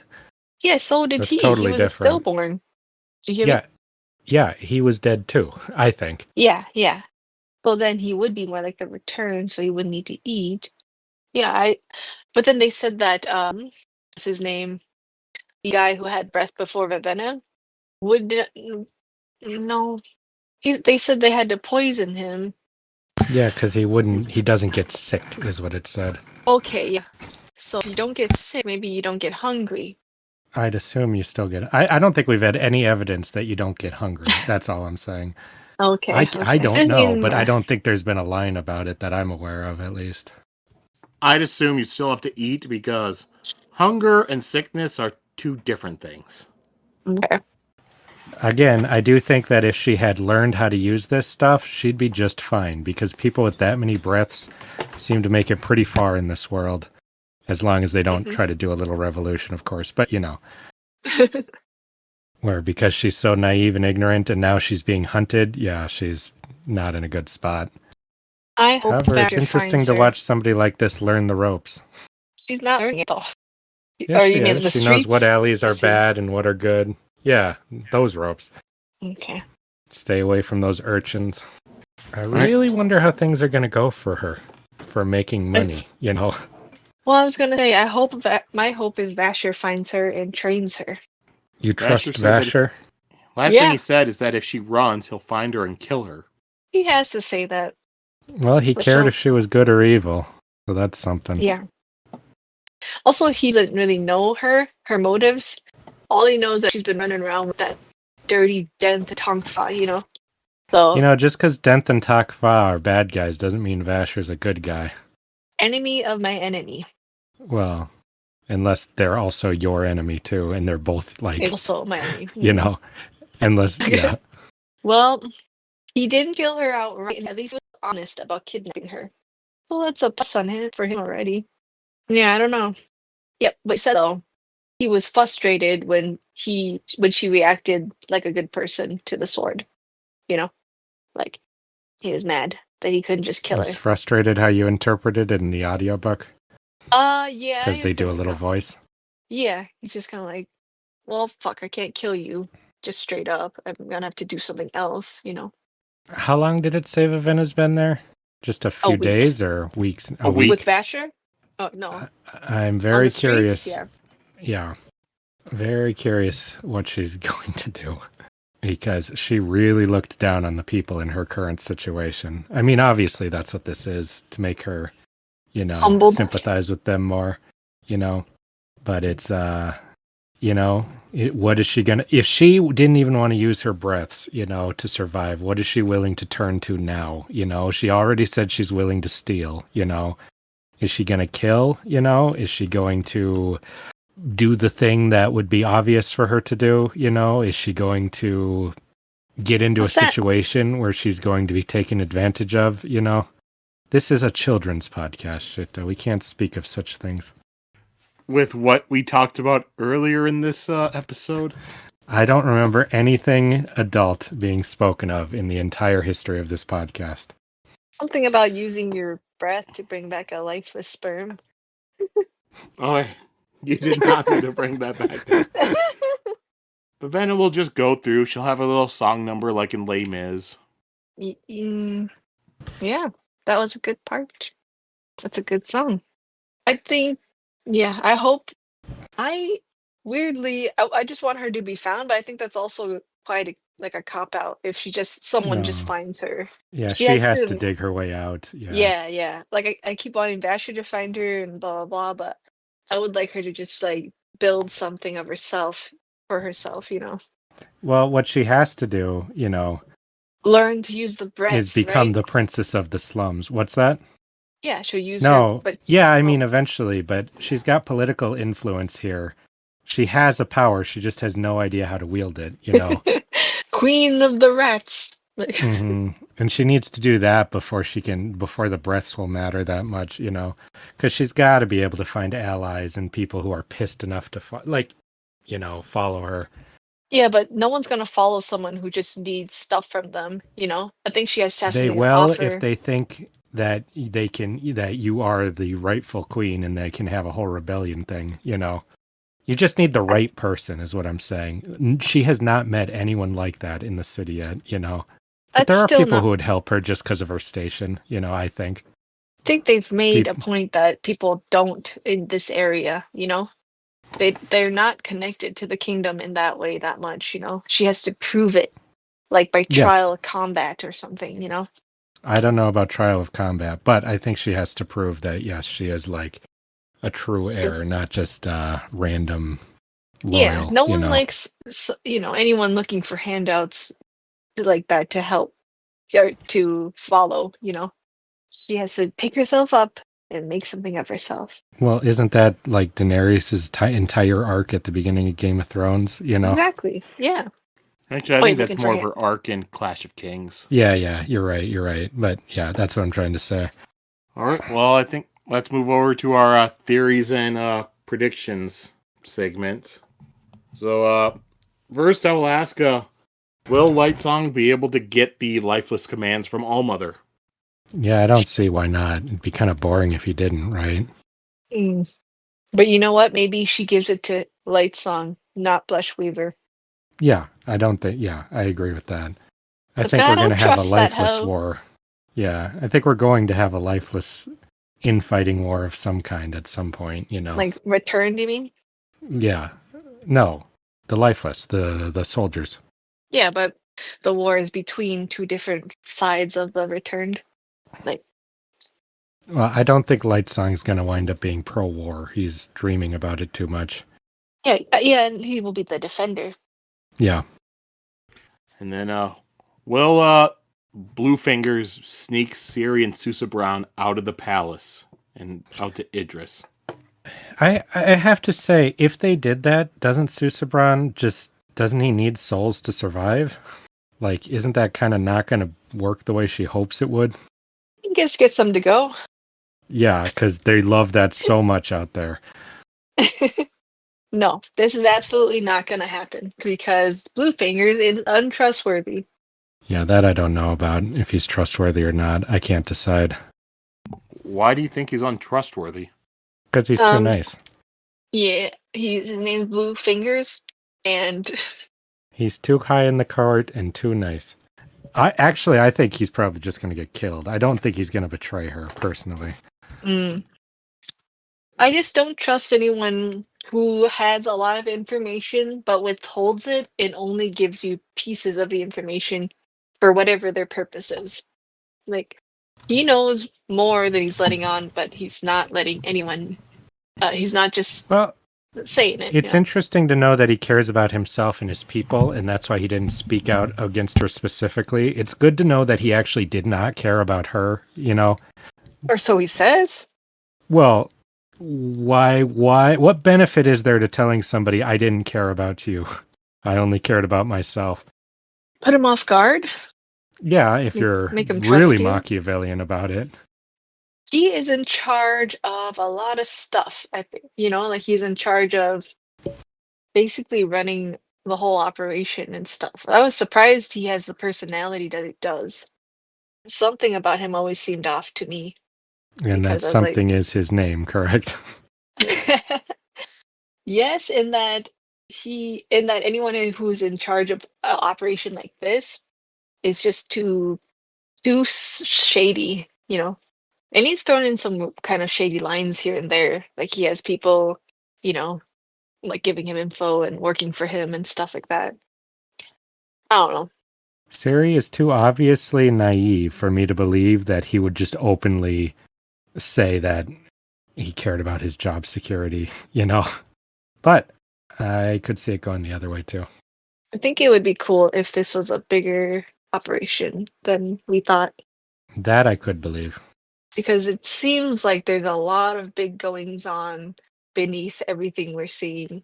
And I'm expecting it to be huge. So Yeah, I don't know. I used to think it was going to be huge, but I'm starting to think it's not going to be.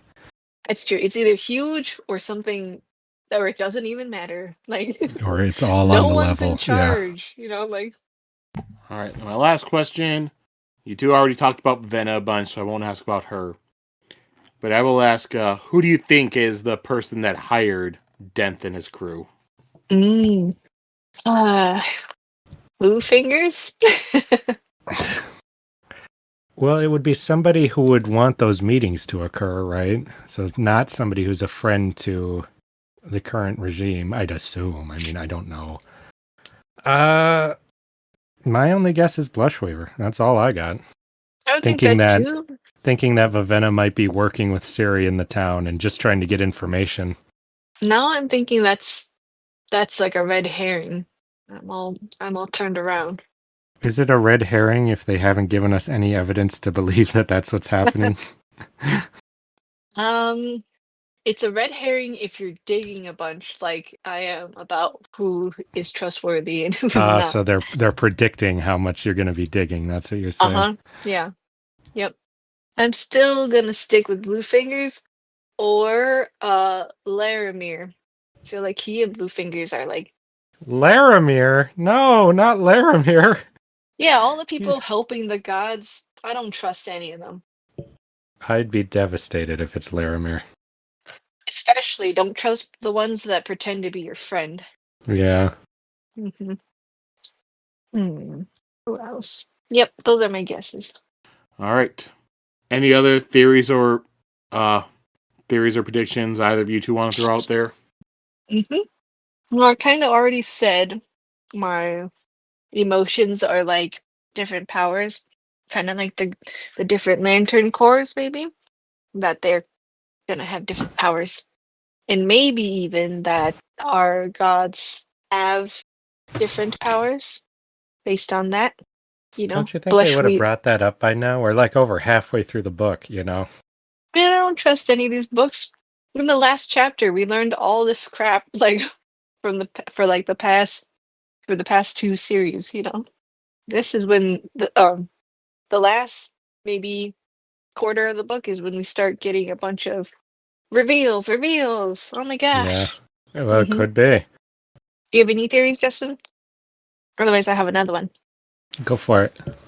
Okay, I think the returned are like Vivenna. I think Vivenna's situation mirrors the return situation, in which the returned are actually kidnapped and imprisoned without knowing it, and they're fed. They're literally kept in the god court, like imprisoned, and like I think that they're just told that they're gods and that this is what you do, this weird ritual where they get proposals about using their breath and then they get a breath every week or something. It seems like a prison. So I think they don't know about it, just how like they said kidnapping's a bad business unless they don't know they're kidnapped. Yeah, I agree with you. I've always kind of thought a version of that, but not the explicit one that's tied to the Vivenna turn thing, you know, Hmm. that what they think they want out of them is not what they actually want out of them. Hmm. I'm also, was there a moment, do we know for sure that if they don't have the breath, they will die? Have we seen that? He Or is gets that just weak. what we've been told? He does get weak? Hmm. He's like, oh, Okay. I'm so hungry, like, and then he Well, feels I'm better. wondering if it's just Yep. that they get used to having so many breaths, you know, Like a drug. Also, and let me stuff. let me Yeah, I double don't remember check. if they said a thing about that, but I was starting to wonder how much do we actually know about this shit? Yeah, see only what they tell you. Yeah, that's the trouble. So I thought I remember at one point it was like either Siri or Vivenna was remembering that like back in Idris, like Oh somebody had yeah, died yeah. and They don't returned eat. and Yep, they come back and they just die. That is true. They did talk yep. about that. Yeah. Oh, yep, That's yep, the yep. best evidence we have against that. Still, I think that what the court wants from them is very different than what they think. And then I questioned myself a little bit, and I was like, well, what about their lifeless army? They have that. They wouldn't have that much power if they were prisoners. And I was like, what lifeless army and what command phases? I don't think they actually have any real power, and the priests have the real command phases. I don't Now, think what that. if Blushweaver is working for the priest, Sheta? Yeah, you like that one? To get the I command don't. phrases back and change them so not even the God King will know what they are? Maybe that's kind of cool. That would that would change her character a lot. It would make her like it would explain like her fears because she seems really like scared and wanting to do this, you know. And it would explain why the priests are like against her, you know. I don't think she's scared. I think the war is a power play for her, She personally. se- there was a I don't remember when it was, but he was like saying how important this was, and she seemed to be scared. Yeah, to Light Song, who's dreaming of war, you know. Mm. And just the fact that all the returned are speaking of war makes me think they might all be having similar kinds of feelings and dreams. Oh, Like yeah. something's going on, you know. I bet they're all connected to something, That I don't know. like a timer. A timer? Mm-hmm. Yeah, the time is coming. Like talk about prophecies and stuff. I think the Hmm. prophecy is just a timer going off. Like, All right. Any other theories you want to throw out there? Just batshit ones, nothing based on anything, I don't think. Well, give us some batshit theories. Those are Let's always hear it. They're not batshit enough to be exciting. Just the kinds of stuff I've been saying. Well, neither am I, but I say it still. And you guys scorn Yours 'em. are batshit enough to be interesting, Sheta. Yours are. I wouldn't have even conceived of some of these things. Well, that's why yours are better and different. Yeah. Because it could be something, you know? It's a different flavor. We don't all have to be like me, Justin. Just the stuff I've been saying about Blush Weavers and Eldritch Abomination working on the other side of the veil. The priests are, at war with some ancient thing, or they've been corrupted by it. This whole religion's been corrupted by it. They're just stuff like that that's based on nothing. But I was already saying that stuff. But it is based on literally nothing. And at this point in the book, yeah. Go ahead. No, what is it?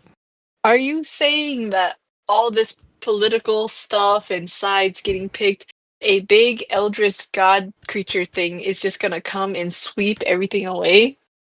No, I think there's something on the other side that wants everyone in the world to die so it can eat them or something. And, the gods the returned were for a specific reason long ago that was in that story. That's been corrupted with time, Maybe what was he, the strife lover, just wants to destroy the world, something like that. There's some element that we don't have that's just that kind of stuff. With all this talk of gods and like big power and stuff, these gods, I put in quotes, like the returned and stuff like that, even the God King, don't seem like that big of a deal compared to like what's his name in Mistborn? Ruin. Yeah. Yeah, compared to Ruin.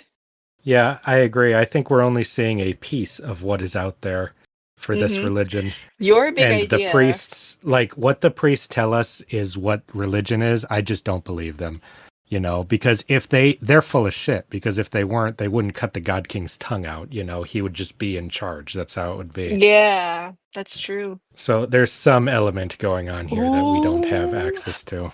That's scary. I never thought of a third element. Like what we're dealing with now is peanuts. I think there's a third element because of that story we got told, which is pretty much completely irrelevant to anything we're doing now. So it really makes me think that there's some detail. See, that's a really good, Justin. That's a really good theory. That's not a theory. That's just maybe something will happen. That's what that is. You got it. Yep, Joe, when something happens, I need you to credit me for my very good theory. Eventually, something will in fact happen in this book. Credit? We don't keep score. Oh, I'm sure Sheta does. Oh, yeah. 2 Sheta, 0 Justin. Well, I'm not at 0. They're at 0. Justin did call that Iodon was a serial killer in Elon. You get a 0.5 for the Iodon. A 0.5? That was an amazing call. That was a small plot point. Not that important. I've heard other podcasts that get to that point. It's just like, yeah, there's literally nothing. Nobody could ever have predicted this. There's nothing in the story that could suggest this.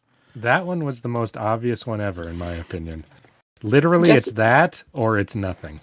You reveal too much with those theories, Justin. I didn't call that Tonk Fa was a serial killer. If I did, then I wouldn't argue with you.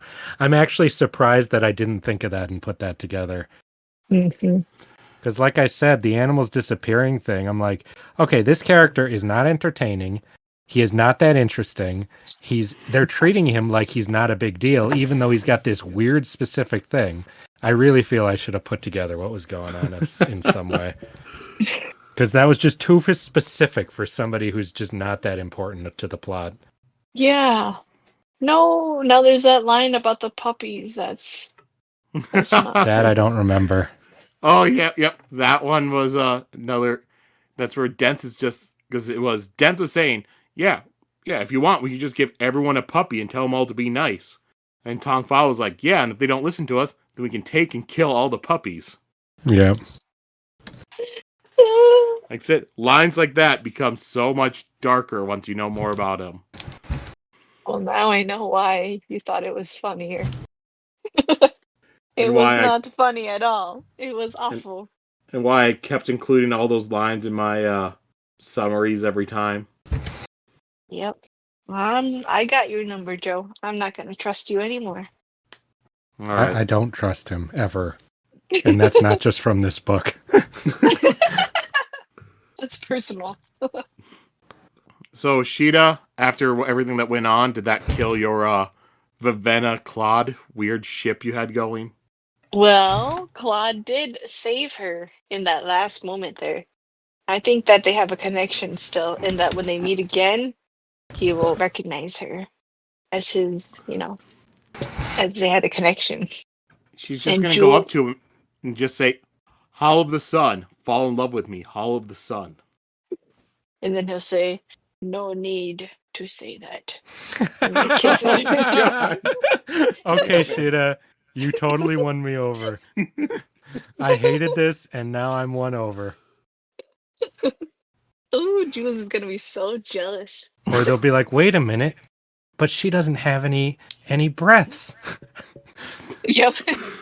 Yep, it was all natural. Just Mm-hmm. happened. Just like All right. who All who right, stitched you up? Me. I put your God. guts back in you. Damn it. I regret bringing this up. Dude, I dig it. I am so into this shit. You've won me over. Yay. All right, let's move over to a character of the week. Ooh. Vivenna, obviously.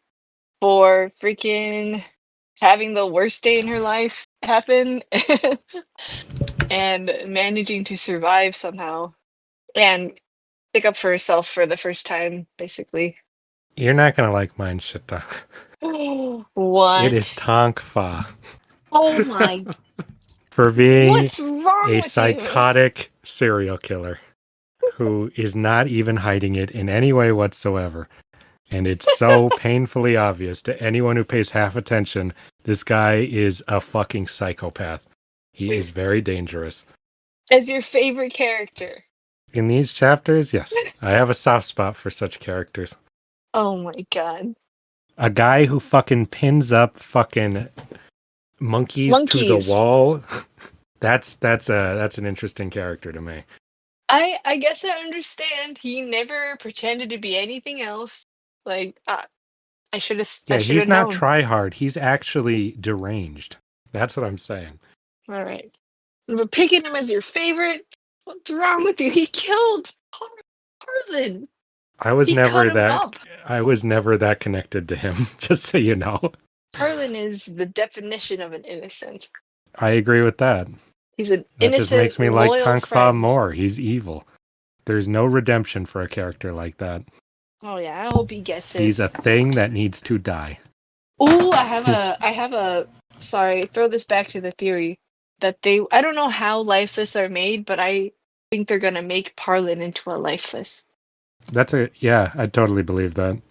Just to fuck with Vivenna. Yeah. Yep, That and would be awful. Ooh, Claude has some competition now. You just ruined it. That was the most tasteless thing I've ever heard. A man is dead. I'm sorry. I couldn't help it. kind of going more along Justin's line, because I'm going with Denth. Oh my god. The whole I own you. Both of you. I just like his whole reveal. It's just like he's had the whole I just like being a mercenary thing so long. It's just like an overrun joke. Then this time just comes off. It's like the way he says is just like, oh man, this is creepy and dark. And then the way you go back through just because of this chapter, you go back to the rest of the book. The way he talked, it's like, a lot of the times he was being truthful with Vivenna. She just thought he was joking at those times. Other times he was straight up lying with her. Even when I trusted him, I knew he was being truthful about a lot of the talk about, like, bitch, you need to toughen up and stop trusting people, I just didn't think he was working with a serial killer. That was the big twist.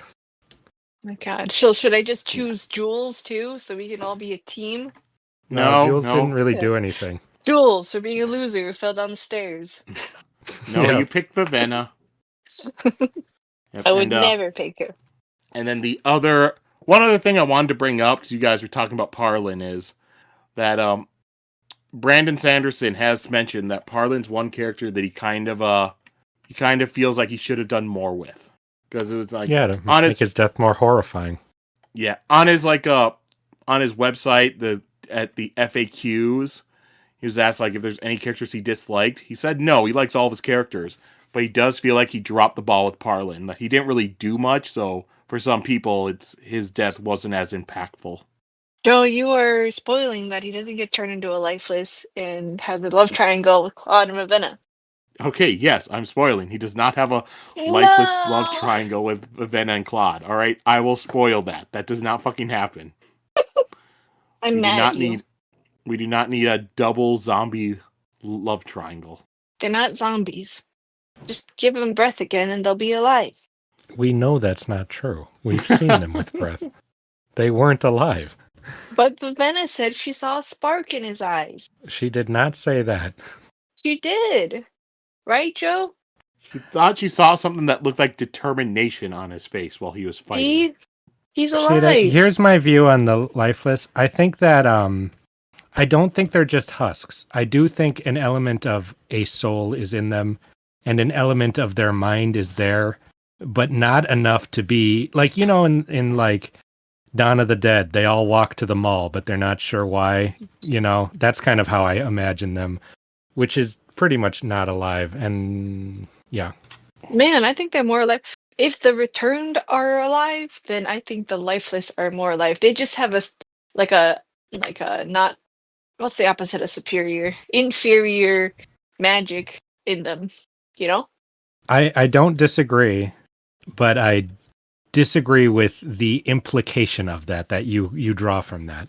The concept of how the magic works, I don't disagree at all. I think that the returned aren't as alive as they think they are, But the idea that means that the lifeless are alive, I just don't agree with at all. Well, until we get a POV from Claude, that's where I'm standing. Yeah, no, that would certainly answer that question pretty quickly. This is all over the place. If Nightblade, or what's the sword? Nightblood.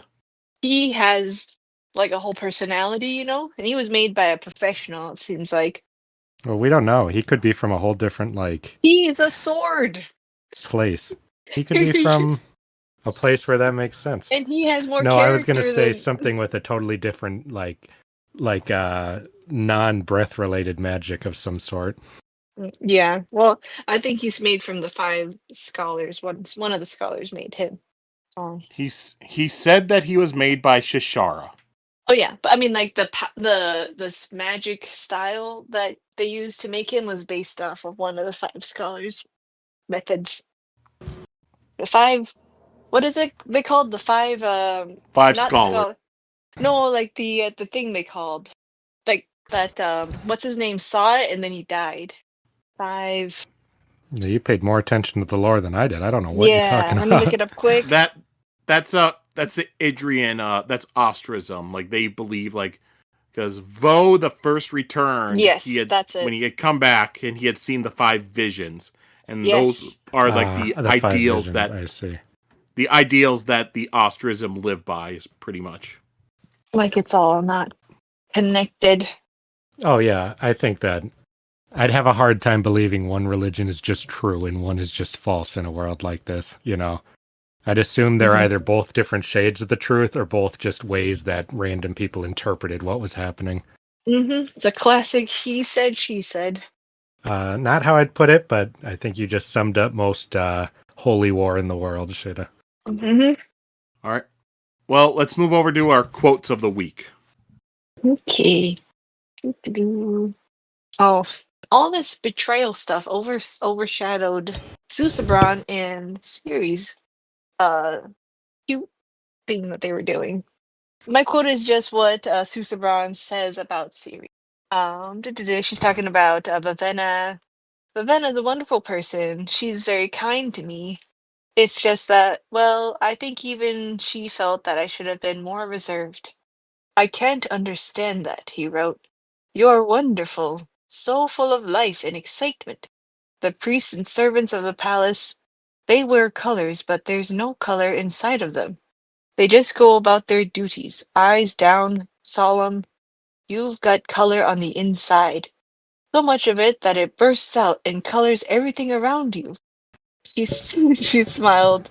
That sounds like biochroma. You are more honest than biochroma, he wrote.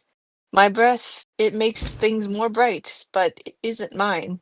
It was given to me, but yours is your own. And then she blushes with her hair.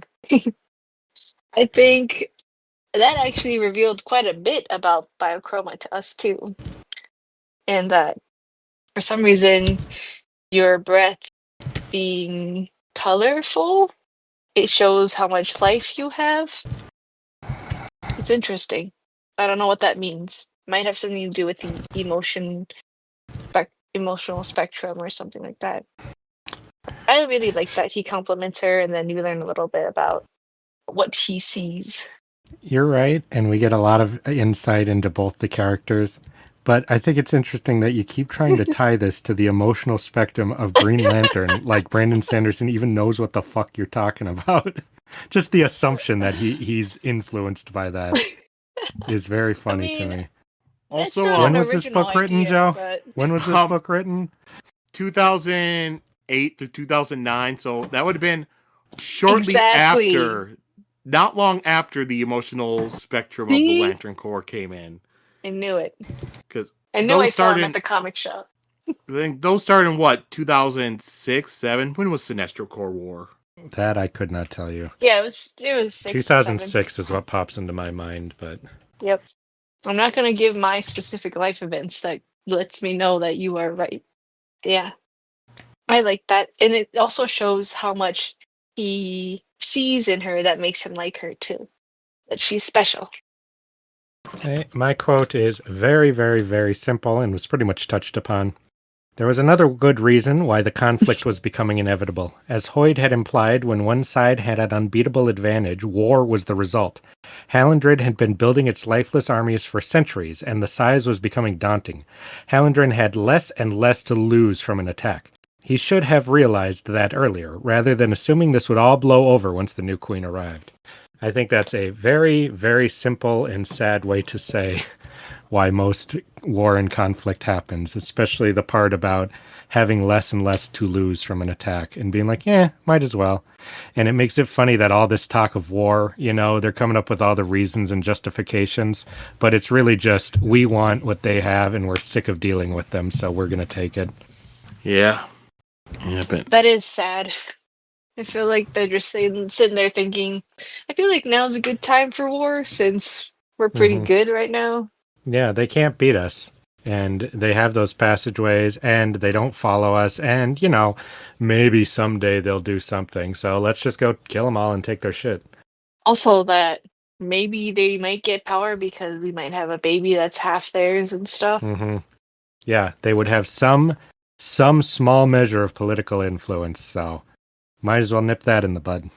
Yeah. And we've seen the other side with the, Delin and talking with his general, where to them it's war's coming, it's inevitable, we can't win it, and they're just trying to do whatever they can to maybe stall it, maybe get some help from some other people.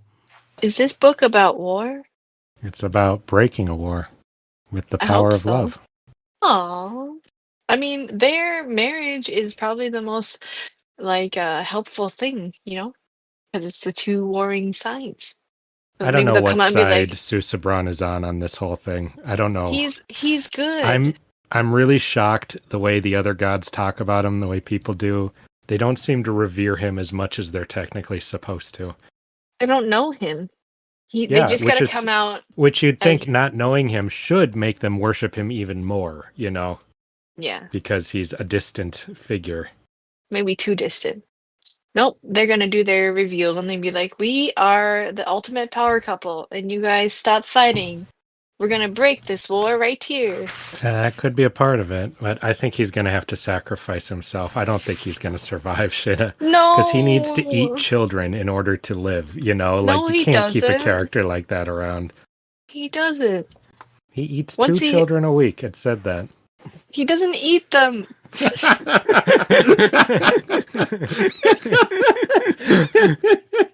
I was wondering if you were going to call me out on my my simplistic description of what was happening.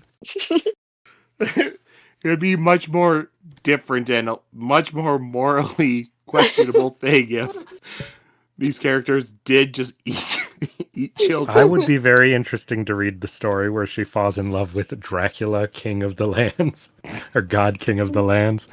Oh god. Just a Dracula story where Mina just decides, you know what? Fuck you, Jonathan Harkness. I want to marry Dracula. Mm-hmm. Oh. There's probably like some of the movies probably are like that. Cause I think Jonathan Harkness isn't in. He's cut out of a lot of the Dracula adaptations. Yeah, don't give shit ideas. She's going to have this book written within a week. Well, it's public domain, so she can. Ooh, Don't give her more yeah. ideas here. Oh I'm trying my to gosh. avoid this. Jonathan was such a bossy control freak. Jonathan Dracula. was not a bossy What? control freak. What? He was like a freaked out, trauma-ridden, like basically like... Okay, like, but he treated Mina like a little lady, like a little like person and stuff, you know? He was He a treated her old-timey- as people in the old-timey time treat their sexism. wives. Exactly. And He you had think old-timey Dracula sexism. is going to be more modern in his Dracula values. is a rule breaking, So lives by his own. I'm sorry, Sheta, like- did we read the same book? wait, Jonathan He- Harkness at the beginning, he's just writing in his journal, so she's not there, and he's like, "I miss my fiance." Next time we see him, he finally gets to meet back up with her after months away, and she's also being turned into a vampire to be taken by Dracula. I don't really blame him for being a bit worried. He's also not controlling. He's just a regular guy. All right, maybe it's just me. It's just the part where he's like, "Oh, I like this salmon. Like, I'm gonna tell Mina the recipe so she can cook for me." That's it? Yeah. Yeah. Mina cooks. I was like, "Excuse me, don't you have cooks to do that for you?" Like, They're not actually that rich. He's not. Mina is. But I jest. Yeah, I know you do. He's just a banker. Yeah, He's but not I that feel like important of a figure in society. Mina's you know? from Like, pretty high society. Mina is. I feel like. the way Mina is presented in that book, she seems like somebody who would very much enjoy cooking for somebody she cares for. Not like you're writing her as, get your ass in the kitchen, bitch. Make me a sandwich better than Dracula's. But Dracula's like, "Come dance with me in the moonlight. Yeah, Make out I'll with my only brides." eat you. That's the other No, thing. no. Dracula's a polygamist. Yeah, sounds fun. Oh, He's God. just like, come on, New Mina. ideas. Just ask your friend Lucy. She was fine with it. Yeah, she Yeah. had a great time. Lucy can join us. I know she's been like a sister to you. Uh-huh. All right. Let's forget about Dracula. Okay, I'll let you know when my fan fiction is ready to be read by all of you. Doesn't need to be fan fiction. It can just be a book. Oh, right, my published work, Mhm. Dracula. I love him. So we'll leave that and we'll go to some darkness of Vivenna having to live. All right, so Parlin was dead. He'd been her friend since childhood. She convinced him to come with her on what now seemed the most idiotic of quests. His death was her fault. Dent and his team had betrayed her. No, they had never worked for her. Now that she looked back, she could see the signs. How conveniently they'd found her in the restaurant. How they used her to get at Lemix's breath. How they manipulated her, letting her feel that she was in control. They'd just been playing along. She'd been a prisoner, never known it. The betrayal felt so much worse for how she'd come to trust, even befriend them. She could have seen the warnings. Tongfa's joking brutality, Dent's explanations that mercenaries had no allegiances. He pointed out that Jules would work against her own gods. Compared to that, what was betraying a friend? She stumbled down yet another alleyway, hand on the wall of a brick building beside her. Dirt and soot stained her fingers. Her hair was a bleached white. It still hadn't recovered. The attack in the slum had been frightening. Getting captured by Vasher had been terrifying. But seeing Parlin tied to that chair, blood coming from his nose, his cheeks sliced open to reveal the inside of his mouth, she would never forget. Something inside of her seemed broken. Her ability to care. She was just numb. I just like this whole section because it's really kind of getting everything to set in with the reader, like how, yeah, she's just, everything just really hitting her, and how it's just breaking her and she just can't feel anything. It's just too much for her to handle. Mm-hmm. Feeling numb is the first rational thing she's done since the beginning, in my opinion. Ooh, maybe that's like a metaphor for how people like get depressed when traumatic things happen to them. Mm-hmm. If I could get rid of my breath when I got depressed, that would be good. Well, that's what depression is, in order to get you to not feel something that you cannot, you would just, would not be able to continue living if you felt, or your body thinks you wouldn't be able to, at the least. Yeah, it's a defense mechanism. Yeah, yep. Yep. Like a shock you get into. It's not a Poor particularly... Vivenna. Well, it's to, I read about it once. It's to get you to stop moving, right, in the wilderness, right, to conserve your energy and not make any choices until whatever the thing is passes, and then you can get back up and move around and use energy and hunt again, But in our modern society, that's not really relevant anymore, so it doesn't really work like it's supposed to. I forget where I read that, though. I thought it was really interesting. Because most of us aren't going through what Vivenna's going through right now, And even her feeling like it's not gonna influence you to get out of your situation you're currently in, which she's just going to die on the streets if she doesn't figure it out, Mm-hmm. All right. Now, not too many. We just have a couple, comments to go through. So first one that I have, it's actually an email that we had received from someone called Elise. Subject was Elantris appreciation. Oh, nice. Hi, I just started listening to your podcast and am most of the way through your Elantris episodes. I really have been enjoying the enthusiasm, silly theories, and discussions in each episode. I already liked Elantris. I even have a pin of Raoden on my backpack. Nice. For your podcast... How many people can say that? I'm just curious, is it before or after he completes the transformation? Oh, right. Does he have hair, or is he a bald, crinkly face? But your podcast made me appreciate it more and more. As someone who started with Stormlight Archive nearly a decade ago at this point, it's cool to see people read the books in a slightly more intended order. And also, I'm happy that this podcast actually pronounces Serini correctly. I wouldn't if Joe didn't tell me to pronounce it that way. What do people pronounce it as? Serene. I'd assume. That's how I'd say it. Oh. Oh, yeah, you listen to the book, so you have no... Yeah. Yeah. I mean, that's the word serene, so it's interesting. Yeah. Yeah. She also listened to the updated book, because the first audiobook version of it just pronounced it as Serene. Really? The 10th anniversary version, it was the same guy doing the audiobook, but he updated it to get like the correct pronunciations like Serini. Wow, I didn't know that. Okay. Seriously, the canon pronunciation sounds so much cooler than the boring keep the last E silent approach. I normally don't care about character name pronunciations, but I will die on this hill. I agree. It's a completely different feeling.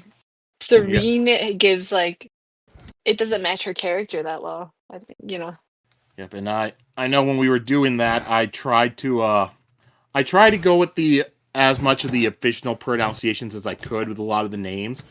Like her uncle trying to stay with Kine instead of just Kine. I still read it as Kine. I can't read it as Kine. It was hard to get through that. And I know there were some where after the fact I realized I said them wrong. Like, I think Telri is Telrai. And I think Kian's daughter, I pronounce Casey, but I realize now I think it's K-Ice.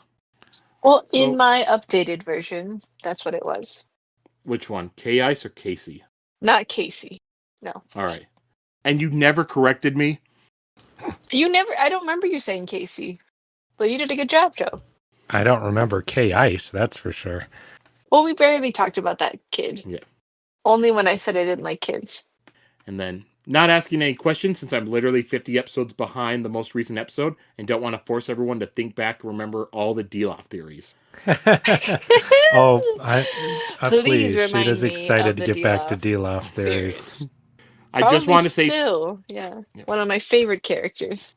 I just want to say thanks for making such a fun podcast. You are thank welcome. you. Glad to hear it. All right, and then we had a comment on Elantris, chapters 1 through 5, from a person named Gus. Oof, Sheta hating on us baldies. On what? What did I say? I don't know, but even if you go back 4 minutes ago, you were making fun of Raoden being bald.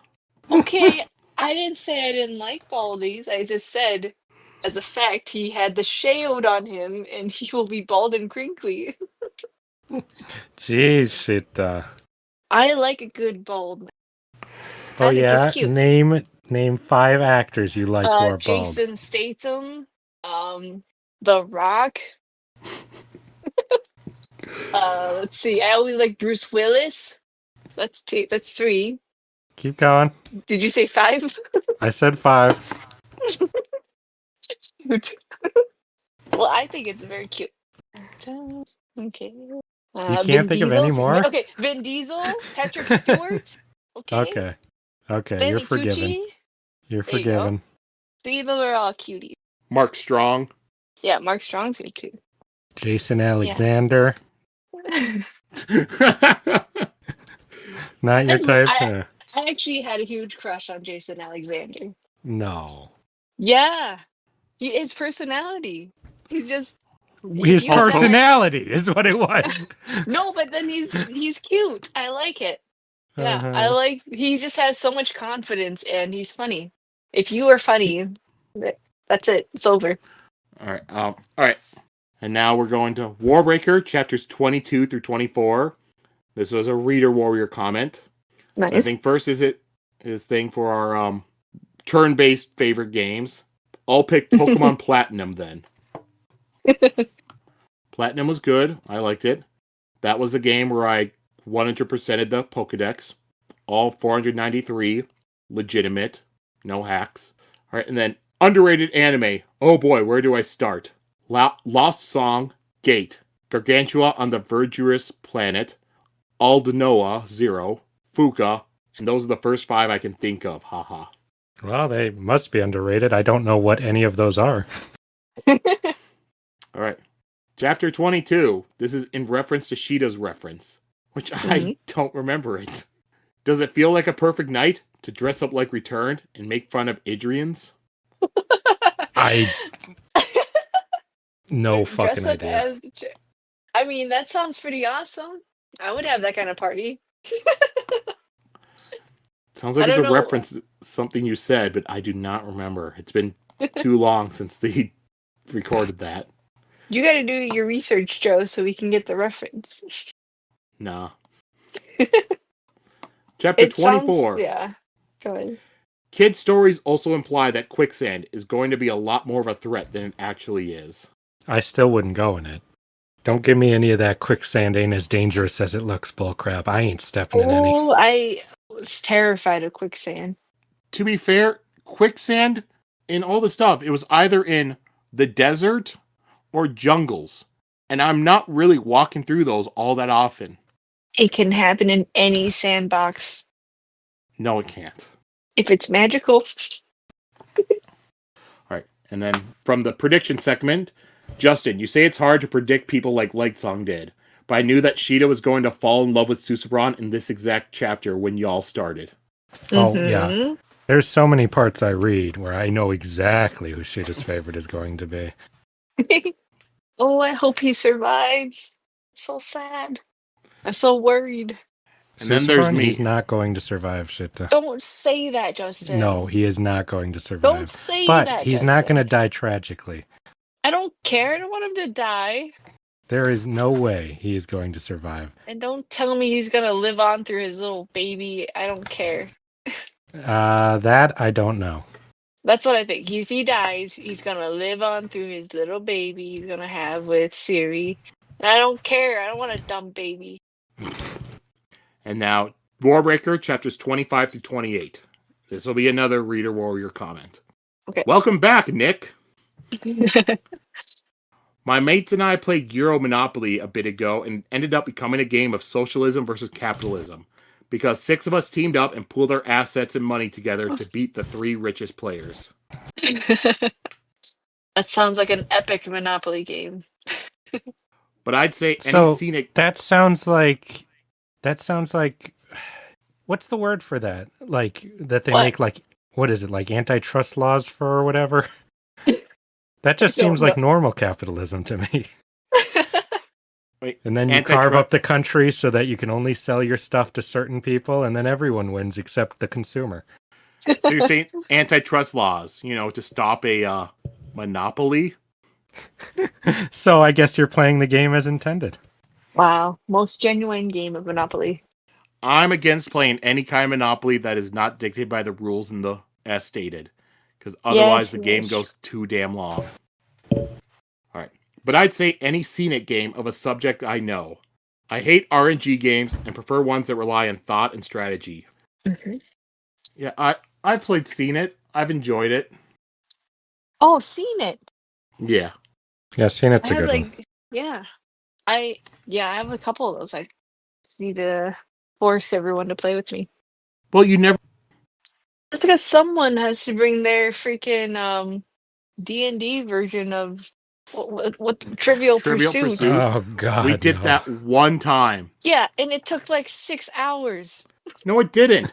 We played and then we chose to stop because those questions in that are ridiculous. Stuff that even the most ardent D&D fans are not going to fucking know. Mm-hmm. All right, back to his comment. The Recess movie is so good. Yeah. It's not bad. Yeah. But I'd Surprisingly say good. Yeah. all right. But his picks for the underrated animated would be the Mighty Ducks animated show. Oh yeah, forgot about that show. I only saw an episode or 2. I watched a lot of that. Yeah. It wasn't on the channel that I watched like my cartoons. Usually I watch Fox Kids or Kids WB, and I think that one might have been on ABC. Yeah, that makes sense. Disney. All right. 3, 2, 1 Penguins and Speed Racer Next Generation. Oh my god. 3, 2, 1 Penguins? Are you kidding me? I've never even heard of that. I don't know what that is. That is the studio that made VeggieTales decided to do a new cartoon, and it was 3, 2, 1 Penguins. Right? I think that's what it was. Was it the same 3D animation as VeggieTales? Mm-hmm. Yep. I think they wanted to get away from the vegetable thing and do just... Yeah, after the vegetable controversies. That's what you're making that sound like. They wanted After Larry declared his soul to Satan, they wanted to step away from that for a bit. He would never, Bob would let him. Well, we don't want to talk about what Bob got into. All right. Chapter 25. You guys are awfully quick to believe that a person's breath is their soul. What if it was in Mistborn, where everyone had allomancy and they were giving up their ability to use allomancy? Is that the same as giving up one's soul? Or in general magic terms, is mana tied to a person's soul? That all depends on the world. That's my answer. I'm making this point because it's tied into how magic works in the Cosmere, and you're super close to taking that first steps into realmatics. I do still personally think that the way breath is described sounds a lot like a soul. Mm-hmm. Yeah. I think it's supposed to be a metaphor or some version of it. All right, and then from our prediction segment, wait. So if Sheta thinks the God King is basically being put into his son's body, and from her Susebron X Siri squeals, then isn't she basically condoning someone who is, at minimum, a few hundred years old, with a 17-year-old Siri? Somehow this doesn't surprise me. Oh, yeah. I'm not even flinching at that. Okay, let's move on to next week's chapters. Next week we'll be continuing on with chapters 40 through 45. So another 6 chapters.